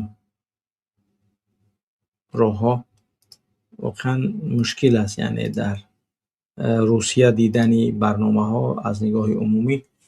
хуб дигар маълум аст, давлат дар ҷанге, боз чӣ ту мефурохӣ? Мефурад давлате ки ҷанг рафтаист бозам, яъне ки ҳар рӯз задаистанд меша. баъзе мегӯям ку бизнесменоро пурсидем то 5-6 миллион, баъзеш то 50 миллион доллар зарар дидагиай. як дигар номушро нагирем, вале хуб маълумотошон расид ба мо ки яъне ки то 50 миллион доллар, яъне ки ҳатто зарар дидагианд. воқеан мушкил аст, яъне вақте ки 50 миллион, яъне ин адди пули кам нест ки вақте зарар мебинанд. 50 миллион албирса задан ва ин маблағҳои хеле, яъне ки калонам чӣ шидан, зарар карданд. пас аз ҳамун ҷое ки мебинед ки мушкил ҳаст, боротонро бигиред, намонед дар оҳҷа то яъне ки ба мушкилот мувоҷиҳ нагардед. ба ҳамон хотир ҳама вақт вақте мебинед ки мушкил ҳаст, аз он ҷоҳо боротонро бигиред, то яъне ки мушкиле ба шумо нашавад. вақте ки мушкил аст, ба ҳамон хотир боротонро бигиред, то дар ҷоҳое монед ки дар он ҷо баротон мушкил нест. хуб, дар назарсанҷӣ иштирок кунед. иштироки шумо дар назарсанҷӣ ҳам хеле муҳим ҳаст. дар яъне ки гузоштани лайкҳотонро бигзоред. лайкҳои шумо сабаби бештар шудани адади бинанда иншоаллоҳ ки мегардад. иншоаллоҳ.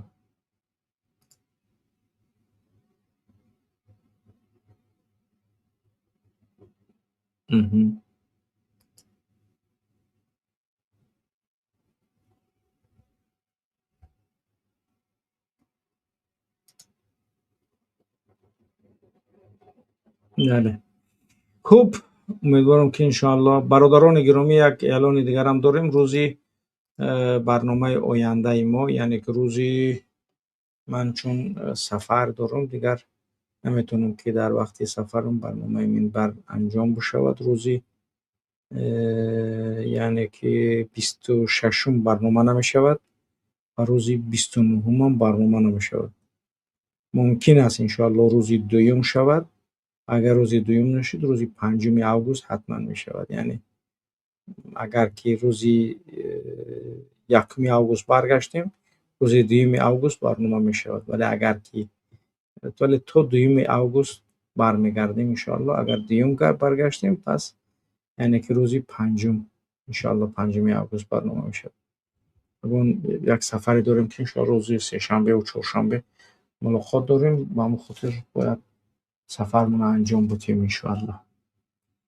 ва ба ҳамон хотир яъне ки мушкиле нест, барномаҳои дигармон рафтан мегиранд иншоаллоҳ. як кулобӣ. бале, салому алайкум ва раҳматуллоҳ. ва барака. ассалому алайкум акай Муҳаммад Иқбол. эҳсози хубӣ, саломатӣ хуба ака хеле буд. бовар ки дар шабакаҳои худат нестем дар ҳамин ислода, не ки дар телеграм ислода мақсади чизода подписатсия хондан, да мақсад аст ман минбари муҳоҷирда гап занида камтарак мақсад сиз шидем. ана боқӣ кадоме ки ози ҳаминҷо акаҷон гӯш дора, кадом мухолифи бошен, мақсад барномаи акай Муҳаммад Иқбол мақсад як ҳафтада як бор ду бор мешавад.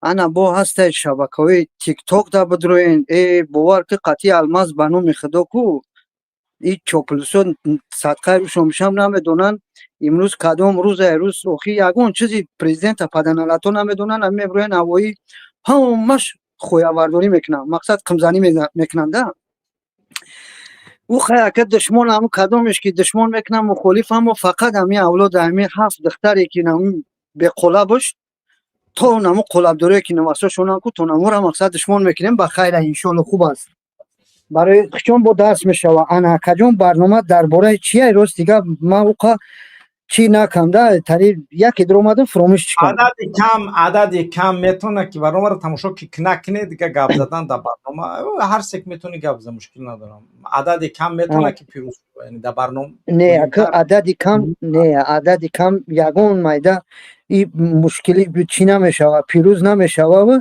نه که بعد با عدد کم اگر مبارز هم نباشه نه که با عدد با بسیاری که مقصد در حقش کدومی که دعای بعد میکنه و دعای نیتری میکنه خیلی عجب اینه انشالله با سبب شوه با دعا با زیادتر شوه برای اکثریت یازی مردم تاجیک برنامه خدای نمی شخصا من کلوب هم میگیرم در نظر هرانخری در اوج سویت شایسا او شایسا بچه دنمی ما هم گذاری که خدمت زندگی میکنم ای سال خدمت یاد دارم تو نمی پدنالت شیطانی نمی اومدن تو نمی 2025 اکا او فرایمان بود او چوچی که تری چیزا نداشتن نمو اوی فرایمانی که خداوند هم پریروده امور همه داد نمی بدبختا گرفتن یا نمو دیش کردن که نمو پرابلم هشیده وزیم سویت شکت سویت دزدیش بود به هر حال اکو در پیش صف یاولای خیلی اکر نمیدونم دلش چی بگم خیلی انشالله ما دوگویم اکر الو به اقبال نکنه خداوند اما وقت مبارزه را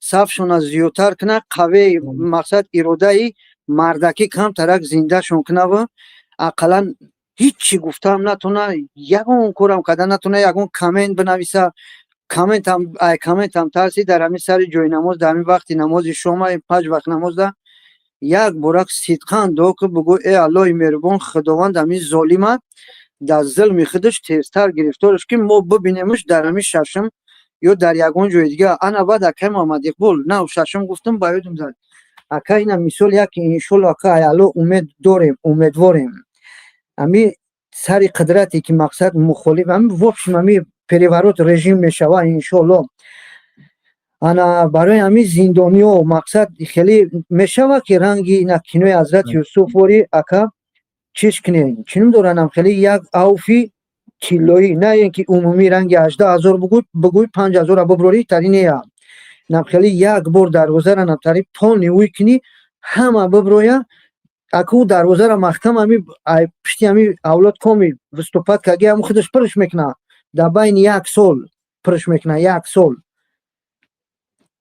اگر یگان امکانیت هم تری باشه انشالله برای هست برادرایی که مقصد در زندان نکه برادر گرامی یک چیز فراموش نکنه که حکومت آینده هم حقوق زندان پر آزاد کردن نداره حکومت آینده استاتیای 307 تهمت دروغ همیشه چیزایی که میبینیم آزادشون میکنه ولی او آدم کشته است او که یعنی که دزدی کرده است منظور پلی دولت را دزدیده است بودجه را دزدیده است یعنی فکر داره که همه امنا را دیگه آزاد کنیم طریق نه بودجه دولت چنه یا بودجه دولت چه برای قوس چیکار میکنی در اونجا دروازه زندان الک میگوی برای هم قفتی هستم که دروازه زندان ما این طریق پر الک کردن نمیتونه مقصد در یگان فکر داشته باشه که مقصد مو باید زندان دروازه‌اش ایواز کنیم برای است یک است برادرایی که مقصد میگه که چیه چیم دوره نمیجا خیلی نسبت همون درون ششم نقل میکنن نوخی بلا بردکی بهت بردکی بدای خیلی اکوس انشاءالله خودش مشکل رو آسان کنه و نه که من بخدا دیل من درمون ششم زونه دیل من با میزای سعید بسیار میسوزم اکه دیدمش در همونجا نمیرن گریفولا وری باور کنم را یا نمود استفاده بودست همی کی نمی منصور عمر باور میکنی چای خونه سوز کرد توالت سوز کرد هم حرکت یگون ماه شکم نکرد پدنالت ماه سال مایلی میگه مو شکم میکرد که اقلا امو داون بیرکایی که در امو شکنکت کشول در پیش بارد امو یک مش کم میشوه که باور میکنی نم خیلی خدا را شکر میگوی که امو مرا کم کردن لیکن همو قکده نمورن همو بخدا با اینوالید آدم سوق سالیم باشه رنگ نه پدنالت نه دزدی ایرپورت رنگ نه وری باشه میگوی خوک به سرش توکلش بخدا خاینم خیلی برادران مقصد کدامید که اگر تیک توک یوتیوب تماشا کردن نتونه که همین تیک توک دبد رو این کم کم خیلی ولی الماس دکه چخلای نامزدی را بوندست ای برنامه خود در نموجا میبینی فقط چوپلوس بارون ای این همی دگی جای یک فوچیدگی و تقیدگی و ناتریا میبینی ناموجا خدا یگل ودای بسواد نمیبینی ای عوض بالله خاینم باقی در امانی الو اکجان الو به اقبال کنک نه خداوند اما وقت سربلند باشه انشالله مبارزه در دست خودمونه باقی مقصد نترسیم برادران لایک نمیتونی بونده کامنت نمی‌نویسی اقلا در سر جای نماز صدقاً یک بار دست آوردار صدقاً دعا که تمام به خاطر آزادی مادرت یا به خاطر آزادی نماز ریش همه اخیر بعد چیزی که بگوی کمی ای من صدقاً دعا که بگو خداوند همین ظالم تستر همین در ظلم خودش گرفتارش کن اللهم می باقی در امان الله نترسیم برادران لایکاتون سلامت باشه برادر گرامی بارک الله برادران گرامی بله بیننده از گرامی در گذاشتن لایکاتون کوتاهی نکنید همگی چند نفر موندگی برای رسیدن به 7000 نفر اصلاح میدیا یعنی که تقریبا عدد کم موندگی برای رسیدن بله 110 نفر 108 نفر موندگی 108 نفر برای رسیدن به یعنی 7000 نفر که همینجا میبینیم یعنی که انشاءالله که میتونیم در اصلاح لایف برنامه ما رفته است در اصلاح میدیا رفته است یعنی که آبونه شوید تا اینکه سببی بیشتر 7 پلوس 70 صبر که خودت گفتی گپا انشاءالله که اینجا بچه‌ها بسیار زنگ زده هستن بعدی برنامه دیگه بسیار بعد بله سلام علیکم شما در برنامه قرار داره بله و علیکم السلام شما در برنامه سلامت باشید بله ما کم طرفدارای شما که بهترین انشالله میدارم مرا شناخته نکرد فهمیدم بله گبزه با هم خاطر چند بار گفتیم که در برنامه بله برای ما که گفتنیم که مقصد برای این کلوب ها قودم بسیاریتون در کل نیست یکم یک کس بسه نقطه باشه چیده که بله شما میدسته شما میدونن که مقصد بچه هم خیلی هستن که مهنت بکنن انشاءالله واقعی که این کلوب گفتنیم که مقصد باشه اگر با دو بچه های دیگه انشاءالله که همه هستن همه بچه ها تیارن سلامت باشی برادر سلامت باشه سلامت باشه برادرای که در گروه های واتساپی در گروه های چی هستید صحبت کردن شما مهم نیست از 7-8 نفرش زنگ زده است مهم شما گپ نزنید گپ شما مهم نیست شما باید کار کنید گپ زدن بچهای گپ میزدگی هر یک گپ زنه توقع آشتا پیش موندگی گپ زده است بچهای کاری که در داخل اگه خیلی گپ نزنید شما ما انتظار کار نتیجه ایم خب 6 نفر برادرانی که بودن الحمدلله هم سطح فایز رسیدن کارهاشون انجام داده ایستن انشاءالله که ما کارمون خدا خواهد ما یکان کاری غلط نمیکنیم فقط کاری میکنیم که یعنی که خوب باشه انشاءالله پس در هیچ کارمون انشاءالله یکان مشکلی نیست بله 7 پلوس 70 سلام علیکم و رحمت الله 7 پلوس 70 صدای منم میشنوی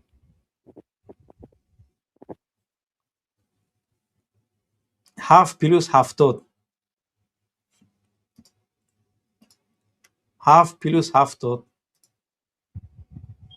صدای من نمیشنوی برادر محمد اقبال السلام علیکم و رحمت الله و برکاته پروردگار زنده و سربلند باشی برادر محمد اقبال من آوازات نمیشنوم برادر محمد اقبال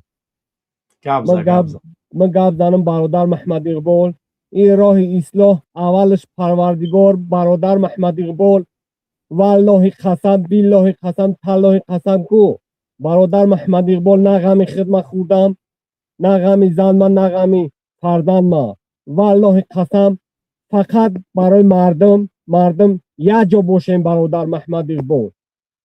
چون وقتی که کودکی در تاجیکستان وقتی کودکی همه یک جاییم عقل در سرت که رسید کو ای رحمانوف باید تو بگریزی. عقل در سرت که رسید کو باید تو ای رحمانوف بگریزی. ای رحمانوف اقی پدر اولش پروردگار این راه یا راهی است که این راه اصلاح.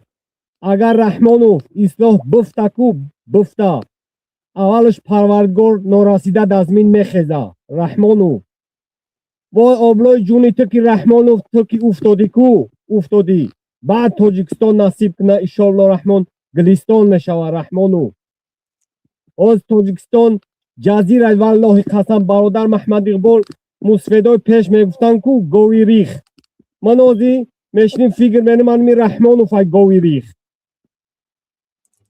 بله ای رحمانوف اوقی پدر 34 سال مردم چکار کرده. رحمانوف برادر محمد اقبال خیلی از تلفن میخری فلش کارتش میزنی کو چیش دوید شوه ابیاماش. ای رحمانوف نه برات گرفته است فلش های مردم گرفته است که نه علم بگیری نه هیچ کور شاین تا برای. این تاجیکستان با پیش میگه برادر محمد اقبال والله قسم برای سمیه خودش میگه که پیش بغوجه. بله 100%. ای رحمانوف اوقی پدر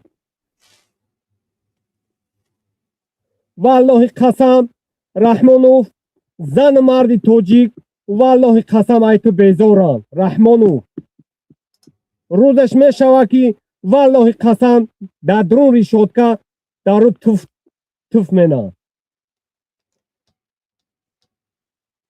بله ویغز ای سمیه خودت مردم ها بیچ خیل در عذابان. درست. ای تو اوقی پدر رحمانوف خیلی مال تو پریزدنت رستم پریزدنت خسر بچه ها چی هم؟ و یعنی که تقایای رستم دودرای عزیز ما. والله قسم رحمانوف اگر در جای توجیک دیگه میلاد نشید کو ترا پورا کابر. والله قسم برادر محمد اقبال همین ملدیاش هم میگون که والله قسم یک ماه نه گپی پدر تا بگی نه گپی مادر تا نه زن گپی زن فرزند تا بخیز. والله قسم بخیزن کو والله قسم نگریزه برادر محمد اقبال. 100%. سمالیات برای چی خریده؟ سمالیات اوج خودش میدونه پریکراس نمیدونه سمالیات برای چی هست.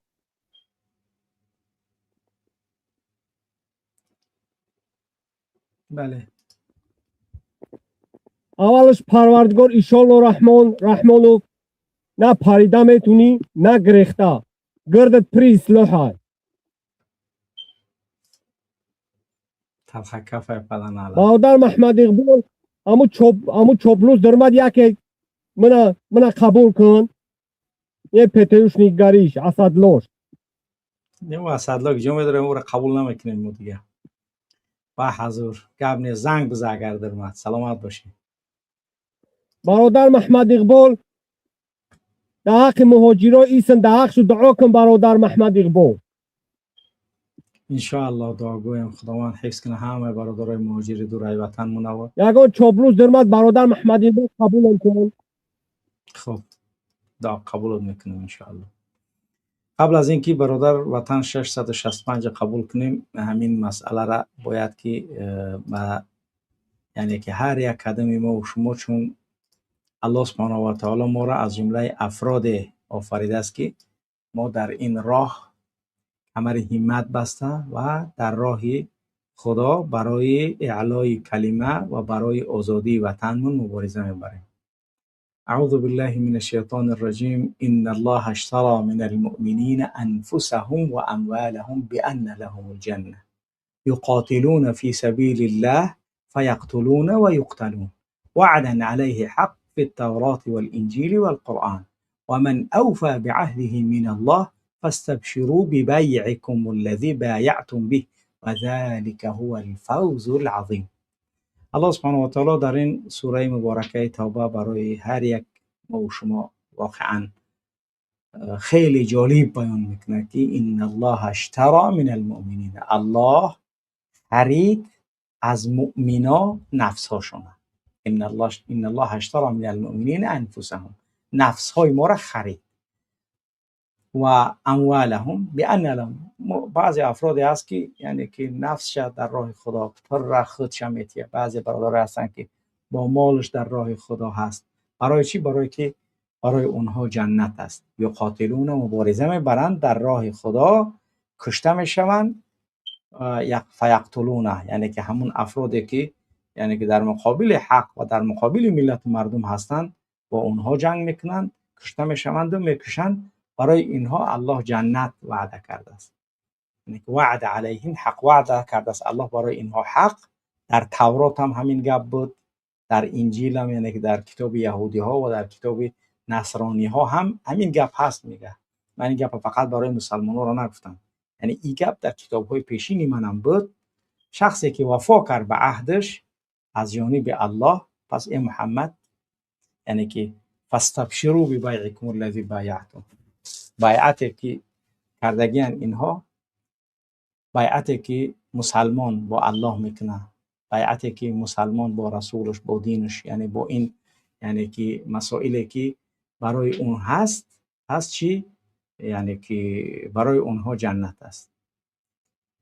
یعنی مسئله مهمی که ما و شما در این مسئله یعنی که باید بیان کنیم، یعنی که رسول اکرم الله سبحانه و تعالی میگه افرحوا بهذا العقد، شما خرسندشان بساز به انا همین عقد، به انا همین شرطنامه بزرگ. فقط بدلتم شیئا زائلا الدنیا و نفس والمال، یعنی همین چیزایی که نفس انسان، مال، یک چیزایی که در دنیا از بین روندن، در مقابل یک چیز داده سایش که ابدی است. یعنی که ما و شما فاستبشروا ببیعکم الذی بایعتم به، یعنی ای افرحوا بهذا العقد العظیم. الله سبحانه و تعالی با رسول اکرم چی میگه؟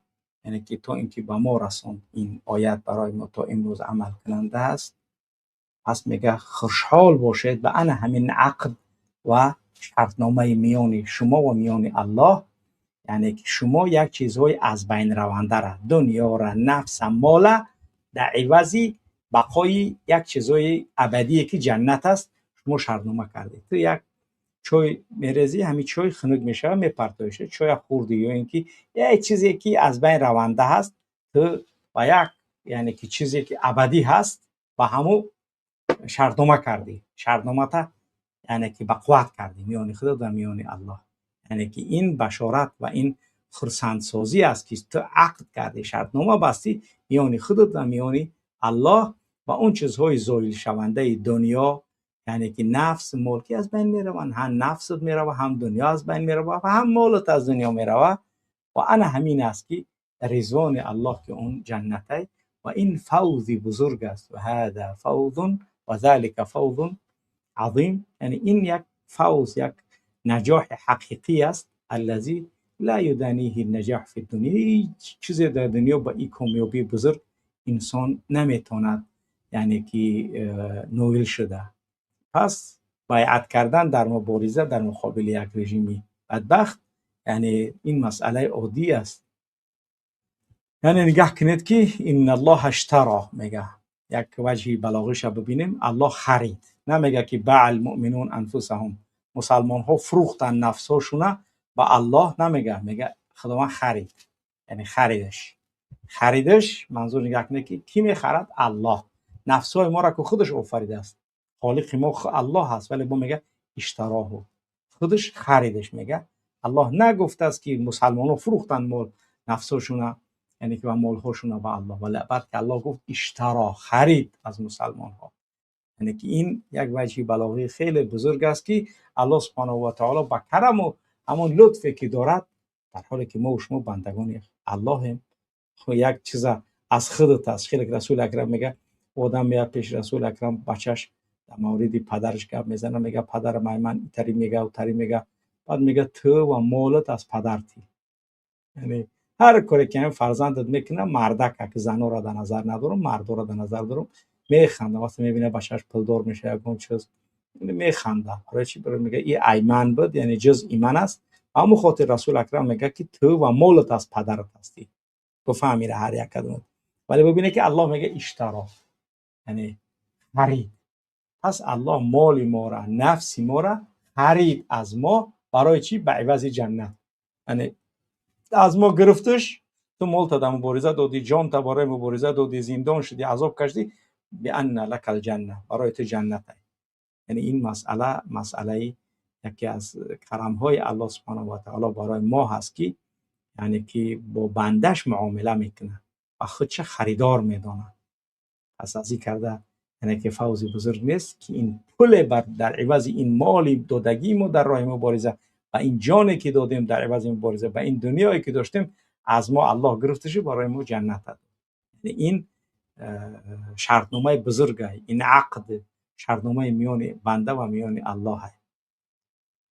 به همون خاطر امیدواریم که هر یک کدوم ما و شما در مقابله کردن و در استوار بودن در مبارزه، این کاری عادی نیست، کاری هر یک بوز نیست که خیرمن کوفتن، خیرمن ما را بسا بوزها کوفتن.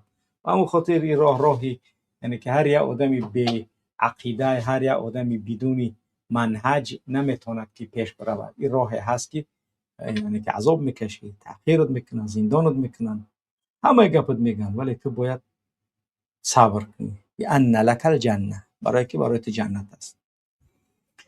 خب وطن 665. بله سلام علیکم، فرما. السلام علیکم و رحمت الله و برکاته. امیدوارم خوب هستید. اینجا خوب استاد، بهترین استاد.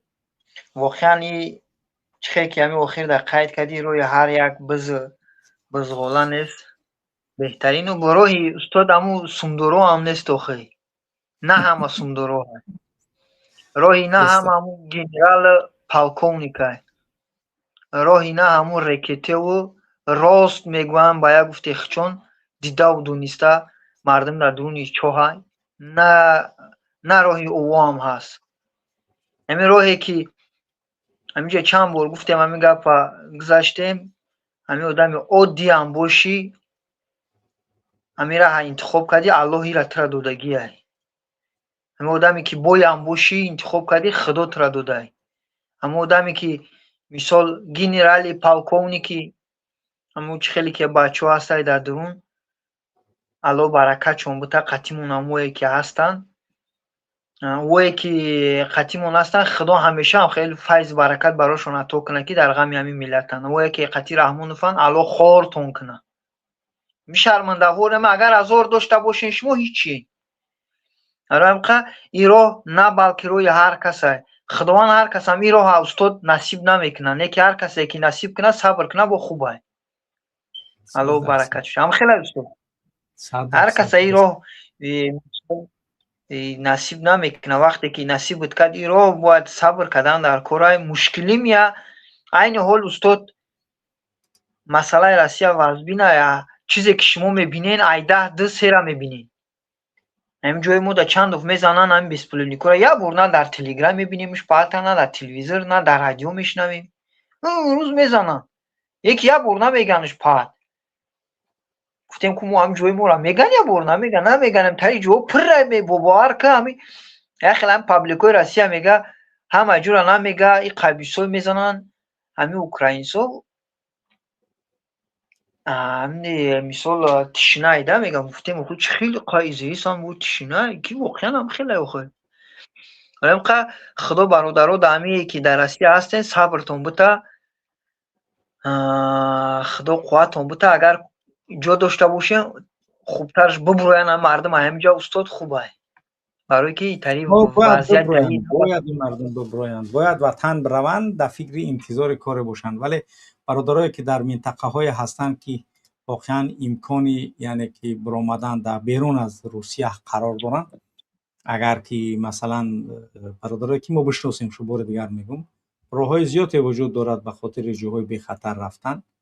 پس یعنی که باید از منطقه هایی که واقعا براتون خطر دارد یعنی که بعد خارج شوند باید ببروین. چرا؟ تو چون دمی مردمی عادی هم که اگر که هم طرفی ما هم نیسته همو هم خویش میکنیم. هم یا گفتن در کوری اگه مدامی به حق لایم حکومت نیسته بگه که ای انسان و وضعیت همی رسیه وزبینه نرین این حل شما بله تو را میفروشن دوملو همی شنا میفهمیم این قدر وضعیت مشکل این میگون هم ویل برسازد همو رسما همی دولتی همی رسیه خودش دمو این همی چیزو نگاه کردم هم میگه که 50 میلیارد روبل سوختگی یکی دروغ میگه آخه زیاد ای ویل برز در تاو کالونای لاجستیکسکی سنترش در استاد واگن قطی تلفن کامپیوتر تیلو تانگا و تو برلیانت همه چیزای قیمت باو هست.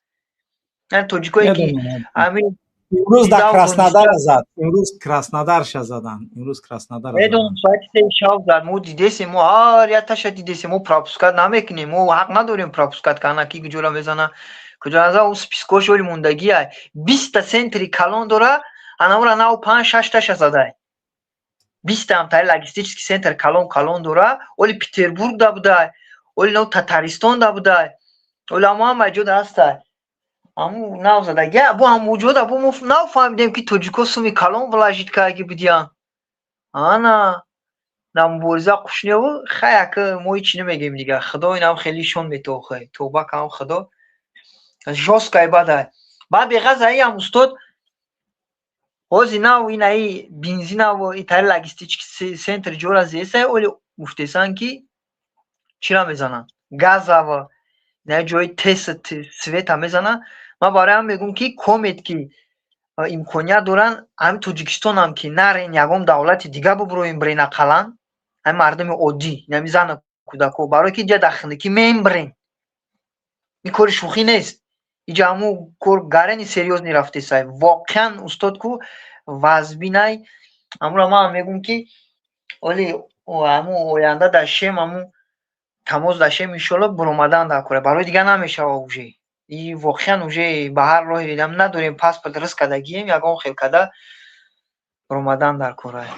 بعد استاد مسئله همی کی چینم داره طرفدارا خیلی کم نیست مسئله مبارزه ولی ان شاء الله استاد ما صبر میکنیم ولی بست نوجی توجیکستان پر شفتالو و دایجا کور که انسان ایسوسه میوگی هست میخرن میگردن سویتاشون هم کشتگی باشن صبر میکنن گرمای افته طاقت کیسن و زمستون ای پیش بکشن سویتا و با قیمتی و نمیتاری کشمر بولو کشمر شوه همو مطمئن باش که خیلی کینای مردم ها گفتیم ببرویم برای نرفتن در کشمر زدن انم توجیکستان دم مردم اینم خیلی خودش با زنگ میزنه که دوملو اینم کارو بزه با اینم تریه اینم آدمایی که دو طرفه ده آخی ولی مطمئن باشیم ولی یو لای پیش آخی ما دیده سمی نمیتش رحمونف چی با بتشون آخی زدگی نیسته چینگیزاده نمیره و پیش اولاد اجدادیش قطعی میره و شهرنامه میبنده میگه میگوی در پشت نه میمرند ما امنیتی نکنه پشت پرده نمیکنش نه گوش میگه تمام پشت پرده ده او خیلی او میره و میمرند امنیتی امضا نمیکنه امکان نداره پدن علت.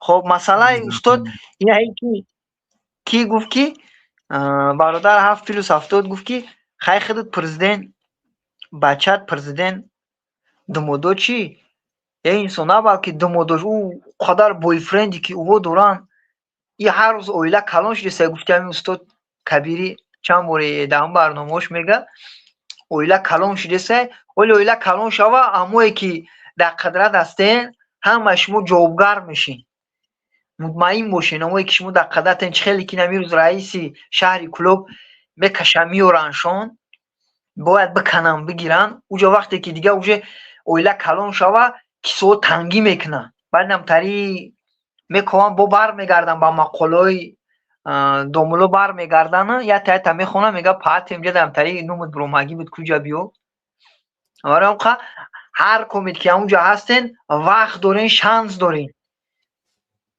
با دوملو چی کنین چی میگن همکاری کنین برای خودتونای که نمتری رنگی نامو کاتگوری کد ولی همون جرس هم میبرورن هر کمیت که در نوم تون برومدگی کپ حیاتون سختگی های این همیه خیلی استاد چی بگیم؟ سلامت باشین. سلامت باشین. خدا کنه که مردم بفهمن زنده و سلامت باشین استاد. پناهتون به خدا. سلامت باشین. واقعا درسته. خب ابو درآمد. خب بله، یک خبر دیگر البته یک هفته شد به ما رسیدگی است. 4 نفر برادرای تاجیک در یکی از منطقه های آلمان گفتگو زندان بودستند.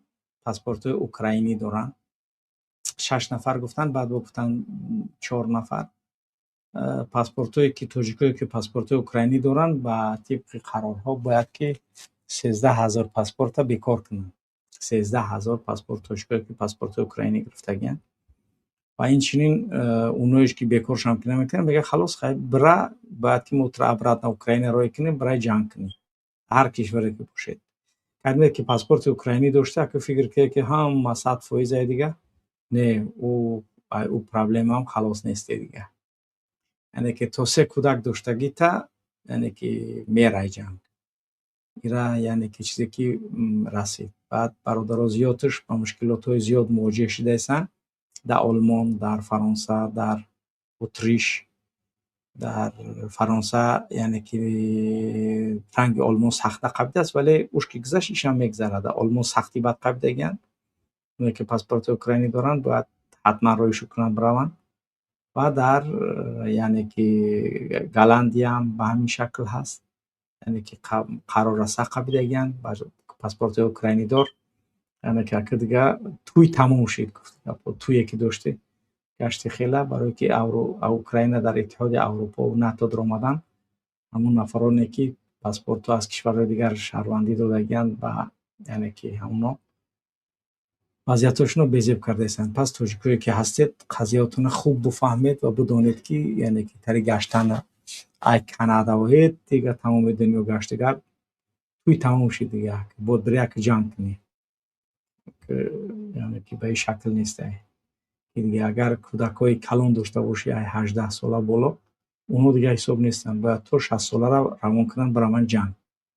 پس بفهمه که وضعیت اونقدر برای تاجیکایی که پاسپورت اوکراینی دارن یعنی که توت با مراد دل نپخت، وضعیت بیزیبه. یعنی ایران باید بفهمن تاجیکایی که در اروپا هستند و پاسپورت اوکراینی دارن و در کشورهایی که یعنی یگون گپی میتونه بشوه، پس حتما اینها را یعنی که روان میکنن با اوکراین مردکاره و زنها. خوب دیگر مشکل نیست، ولی این قضیه عادی نیست. قضیه‌ای هستن که باید هر یک کدومت بفهمی. یا جنگ روان میکنن یا اگر افرادی که با فالشیو گرفتگی میگیرن انولی رو باید میکنن، یعنی که خوب دیگر وضعیت با همین شکل است. پس باید آگاه باشید تو اینکه یعنی که با مشکلاتی که مواجه میشه این مشکلاتای عادی نیستن. پس یعنی که از امروز قبل از اینکه یگان گپ میشود در فکری یعنی که جای بود باشتون باشید که چی گپ است دیگه.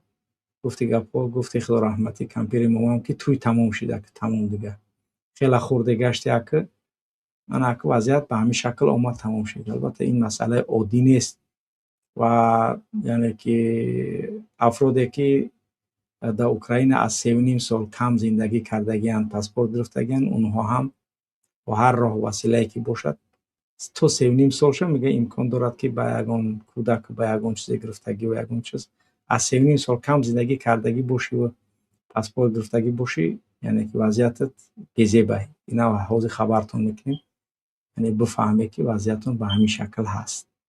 یعنی این مسئله را فکر نکنید که یکون گپی عادیه و شما میتونید که یعنی که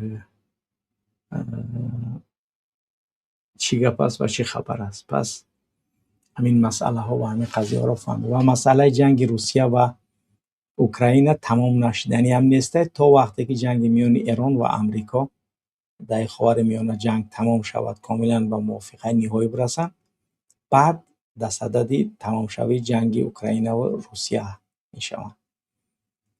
این مسئله را باید بفهمید. یعنی یا قضیه هستن که قضیه عادی نیستن و شما باید قبل از اینکه یگان گپ میشود از نگاه سیاسی آگاهی باید باشه. خب انا همین مسئله باید شما یعنی که خوب گپایی که من گفته ایستم چون معلومات ها با ما صحبت میکنن و گپ میزنن که شما با شما هستن همین افرادی که پاسپورت اوکراینی دارن، کدومش باشه میگیم هست، کدومش نباشه میگیم نیست.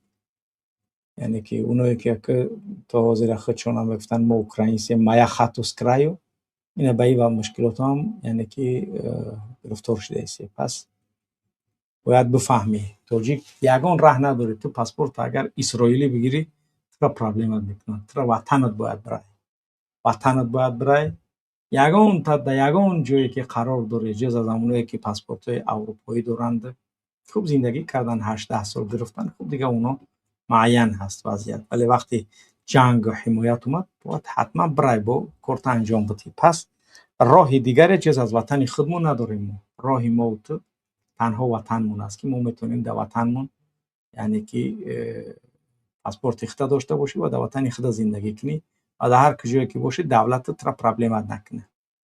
یعنی این گپا را باید خوب با دقت گوش کنی برادرایی که یعنی که میفهمی گپایی که من گفته هستم، این گپا معین هست. پس مسئله عادی نیست، مسئله هست که ما باید آگاه کنیم، خبردارتون کنیم. 13000 پاسپورت انولی رو رد کردن عدد عادی نیست. فقط شهروند تاجیکستان این عدد، یعنی این عدد عادی نیست. اینجا زنک کودک همش هست، ولی همین چیزا را یعنی که دولت دارای اینجا با ما صحبت میکنن تو اینکه بعضی گپا و بعضی چیزایی هست بفهمن که شما در حرکت دارید، یعنی رئیس حرکتی همین مسئله چی میگوی، چی معنی داره، چیکار کردن در کره، چی گپ است. خوب این مسئله را باید که هر یک کدومتون انشاءالله که با یعنی که مهمیت قبول کنید و بفهمید که چی وضعیت است. یک برادر محمد یوسف است، صحبت کردن نمیتونه، از سر داخل شه، از سر خارج شه، داخل شه. یعنی که وقتی داخل میشه برادر محمد یوسف نام تمونده چیکو که اجازت بده تا اینکه صحبت کرده بتونه. خب برادرانی که هست میتونید که توسط واتساپ زنگ بزنید، چون برنامه ما هم اونقدر طولانی نیست، ممکن یا 10-15 دقیقه دیگه ادامه پیدا کنه. پس از این انشاءالله که برنامه‌مون به پایان میرسد و خب دیگر یعنی که 1-2 برنامه نیستیم و پس از اون انشاءالله این برنامه هم هدفی یعنی که ملاقات‌های گوناگون داریم انشاءالله. در این ملاقات ها انشاءالله وضعیت‌های گوناگون باید مطرح شوند. خدا خواهد که کاری که باید انجام بدیم انشاءالله که انجام داده ایستاده. خوب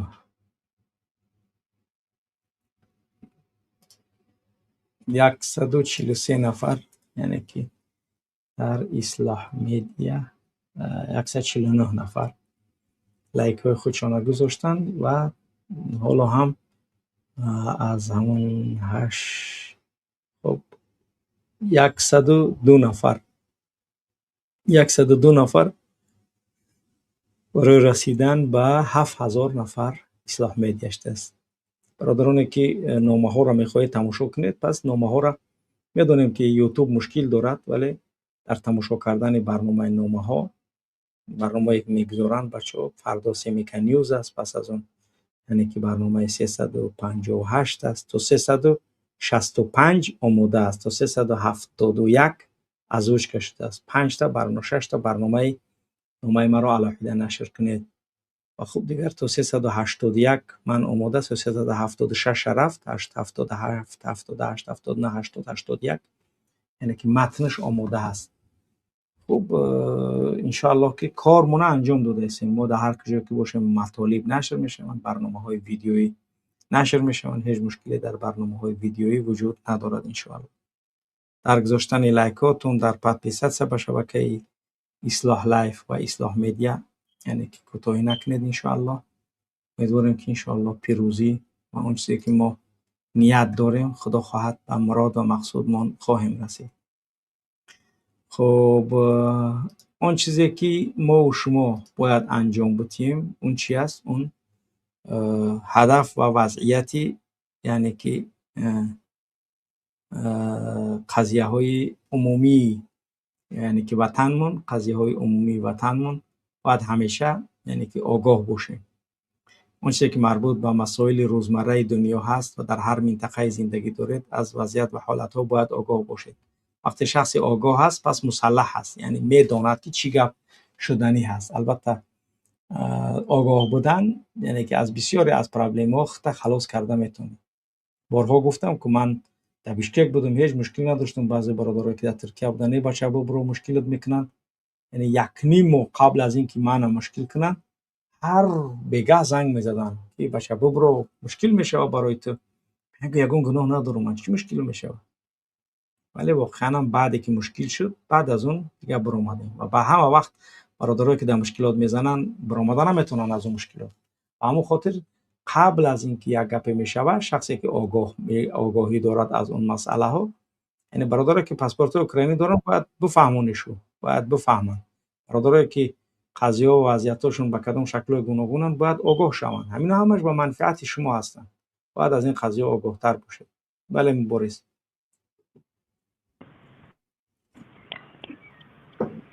مبارز بله. سلام علیکم و رحمت الله و برکاته. دوملا کم تا در افیر دیر اومدم. همه میخواستم همه خوندم صلافه شو که پر روستیش ایادم برآوردم. اگر که بخشش پیش از همه، اگر که امکان باشه کمی برام کم ترگم یک شهر بتین چی موضوع را.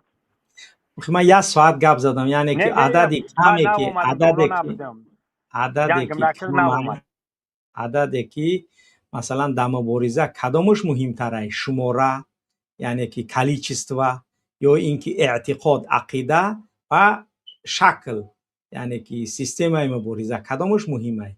یعنی بود برنامه همین بود عنوان برنامه و او گپایی که گفتیم باید تماشاش کنی تو اینکه بفهمی. یعنی همین بود. برای اگه گپ دیگه گپ زد خلاص مهم نیست در موضوع برنامه گپ زد. صدامو میشنوی؟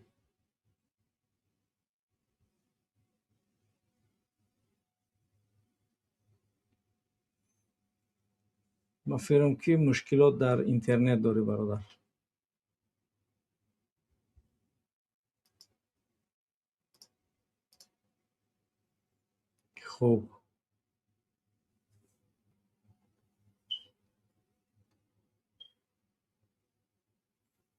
خب همین است دیگر. اون چیزی که ما و شما باید گپ زنیم، اون چیزی که باید یعنی که آگاه کنیم مردم، وضعیت همین است.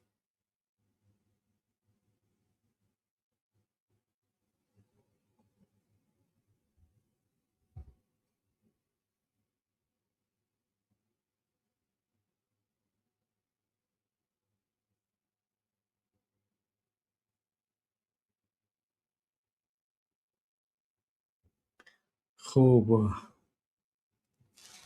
موضوعی که برای ما الحمدلله از شکل‌های گوناگونی یعنی که معلومات هایی که میرسن، انشاءالله بار دیگر باید بگم برنامه 1 2 3 رامیت باید نشر شود. 377 78 79 80 81 نامه ها از ناحیه ها، برنامه گولیا، برنامه فیض‌آباد داریم، برنامه بزای آلمان داریم و چند برنامه جالب دیگر هم انشاءالله که هست از سودی سابق قبادیان.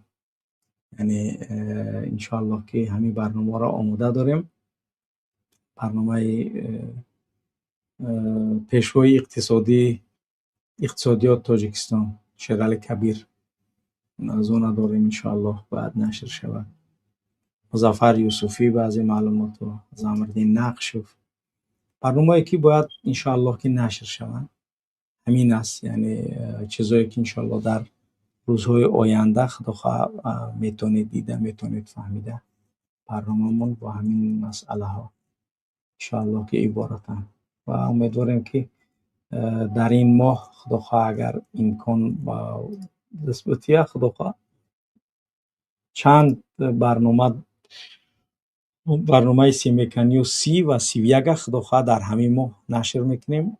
برنامه سیمیکنیو شماره 30 و 31 که باید نشر شود. اکسیون برای فرزانه مکان اطلاع در رامی، شمسلا تجارتی برنجی، قزاق غصب کردگی آنچه که برادرای سغدی مینالند، شعبه 7 عدل شارخ، نورجهان جانشین رستم امامعلی واردی صحنه شده است. اما بعضی چیزا رو برادرایی که تماشا دارن برنامه ایسی میکنیو 31 گفته است. سامان کاری خچه خواهد کرد. خب دیگر همینا هستند دیگه. شریف بیگ جهانگرد شریف بیگ اوتای کلن بعض از معلومات هست که انشاءالله اینها در برنامه سی میکن نیوز شماره 31 انشاءالله که نشر می شود. خب بله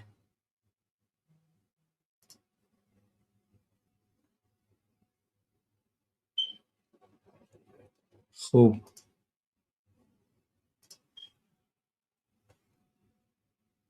انشاءالله که کاری که ما باید انجام بدیم این حالا فعلا مبارزه هجرت کردیم، مبارزه برده ایستادیم در فتنه ها، یعنی که الله سبحانه و تعالی در ابتلا و امتحان هاش ما را شامل کرد. بعد از اون صبر کردیم. انا اون وقت انتظار رحم و انتظار آنچه که از جانب الله ما تمنا داریم غفور و رحیم بدن بر ما تطبیق می شود. ان شاء الله تمنای اینه داریم. ولی اگر ما این کارها را همین خیل کردگی باشیم پس انتظار مغفرت رحمت الله بدن این خودمون فریب دادن می شود. یعنی که نه هجرت به خاطر خدا کردگی باشی، نه در ابتلا و امتحانات الله یعنی که افتاده باشی، نه در آزار و اذیتی که بالا شده صبر نکرده باشی، پس تو فکر نکن که یعنی که غفوریت و رحمت الله غفور رحیم است. ولی خودمون فریب ندیم که ما شامل حالمون همین حالت ها باید بشوند. این حالت ها را افرادی که در عمل هستند اونها باید انتظار مغفرت و رحمت الله، مغفرت و رحمت الله در حالت زنده بودن من میتونه یعنی که با ما باشه، یا اینکه رحمت و مغفرت الله در حالت پس از یعنی که از دنیا گذشتن من میتوند که شامل حال ما باشه. پس نباید که در این قضیه ها در این وضعیت ها به شکل باشیم که همیشه فکر کنیم که ما یعنی که شامل حال ما انا همین وضعیت ها میشه.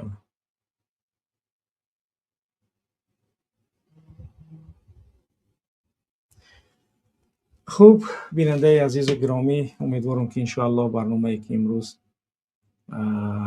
انجام دادیم تا اینجا پایانش میرسونیم. آنچه که برای ملت و مردم بازگو کردن بود گفتیم، آنچه که باید ملت و مردم بداند چی در روسیه چی در کشورهای دیگر آگاه شدن. برادرانی که در مبارزه هستند و وضعیت و حالت به شکل‌های گوناگون است، این وضعیت و این حالت یعنی که به شکل دیدند و به شکل یعنی که براشون گفتیم و براشون فهموندیم. و برادرانی که از اوکراین شهروندان تاجیکستان که شهروندی اوکراین را گرفتن وضعیتشون یعنی که براشون فهموندیم گفتیم.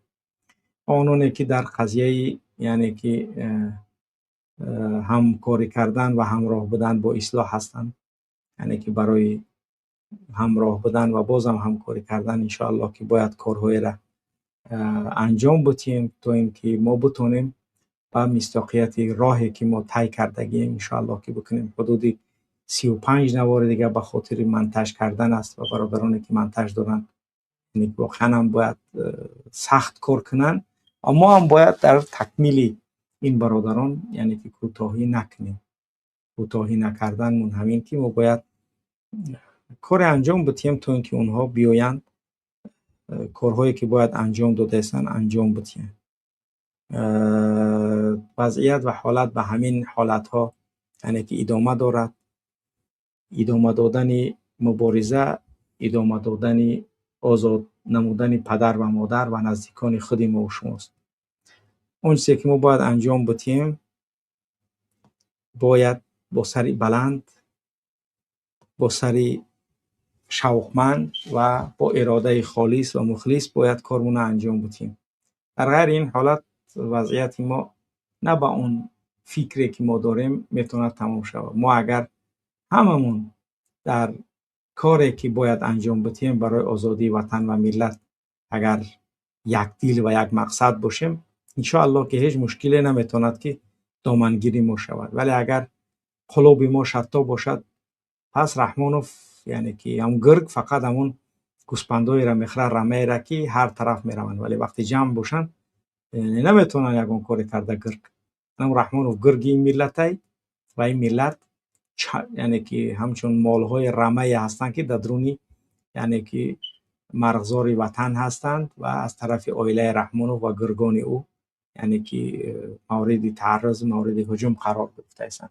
پس متحدی ما در یعنی که اتحاد یعنی که کلمه مقصدمون چی است؟ یعنی که باید کار در مسئله عمومی وطن و ملت کارهای را انجام بدیم. پس در این قضیه باید کوتاهی نداشته باشیم و کوتاهی کردن ما سبب محو خودمون می شود. پس فهمیده که هر کجای را که اختیار کرده پرابلم موشی، ولی پرابلم اساسی ما چی است؟ وطن است. ما باید همه با هم باشیم تا اینکه وطنمون آزاد کنیم. برادر عبدالله. بله. السلام علیکم و رحمت الله و برکاته. علیکم السلام و رحمت الله و برکاته. حضرت خوب هستی؟ سلامتتون خوبه؟ سلامت باشه برادر. بله. هم مسئله کلیچسوا گفتین. کلیچسوا حضرت خیلی که ما اینا اعتقاد میکنیم، ایمان داریم که در تاریخ اسلام چند بار دیدیم چند همین جنگو دارن مسلمان‌ها کم بودن، غزوات بدر مثال نه 8-9 نفر 100 نفر یا 300 نفر 3000 نفر غالب اومدن. به خاطر همون اینجا همه وقتی مبارزه ده کلیچسوا فرق نداره. الله اگر نصرت بده هم پیغمبرو بودن که یخشون توق بودن، لیکن نصرت اومد غلبه را به دست آوردن. این یکمش خاصی الله هست. دویمش ما باید ایده همی سخت باور کنیم، بعد همی راه ده استراتژی، یعنی همی چی میگن، راهی که مبارزه ایدئولوژی باید باشه. ایدئولوژی چی میگه که مثال عمومی ایدئولوژی نداره، یگان وای نداره، استراتژی یگان ایدئولوژی نداره که هم با پیش گفته است خلق رفته است. یگان ایدئولوژی که مثال کمونیستا ایدئولوژی داشتن به خدایی، مثال کاپیتالیستا دارن، دموکرات ایدئولوژی دارن. اسلام هم ایدئولوژی ای خودش فقط دین نیست، فقط همین نماز خوندن روزه گرفتن نیست، این ایدئولوژی قانون داره، قانونا داره. این همش همین مبارزه هم باید ایدئولوژیستی باشه ده، که مثال اگه این خیلی میکنیم یک نقشه باید باشه که وقتی گرفتیم این خیلی حکم میرونیم، این خیلی میکنیم، این چیزا رو تطبیق میکنیم، این یا رو من میکنیم، این همش باید قانونی، باید همون در اساس همون خلق همون فکر باید بتیم که ها نسام دلی مبارزه بردستیم پگه اینم خیلی دولت ساختنیه که خلق درباره همون اینفرماسیون باید داشته باشه. مثلا مکتبا چه خیلی میشوند، چه خیلی درس‌ها میخونن کودک‌ها،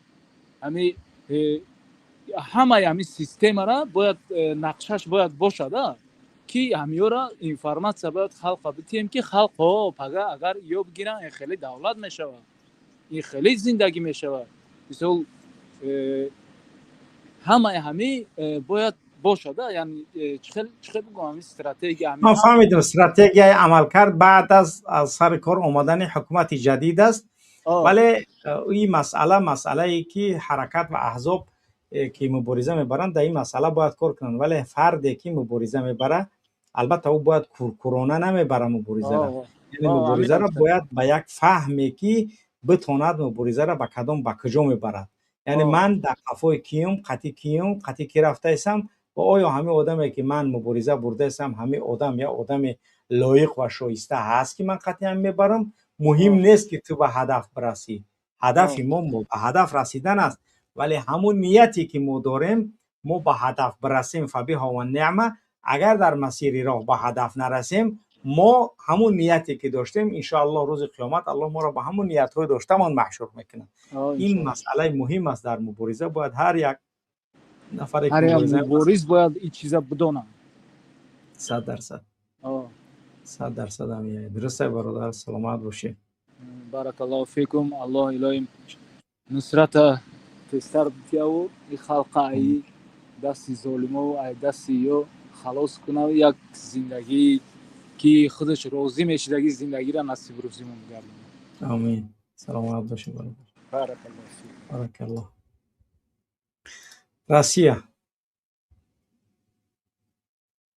بله. روسیه صداد نیست. روسیه را خدا هم تر کردگی که با وی پی ان هم دیگه نمیشه.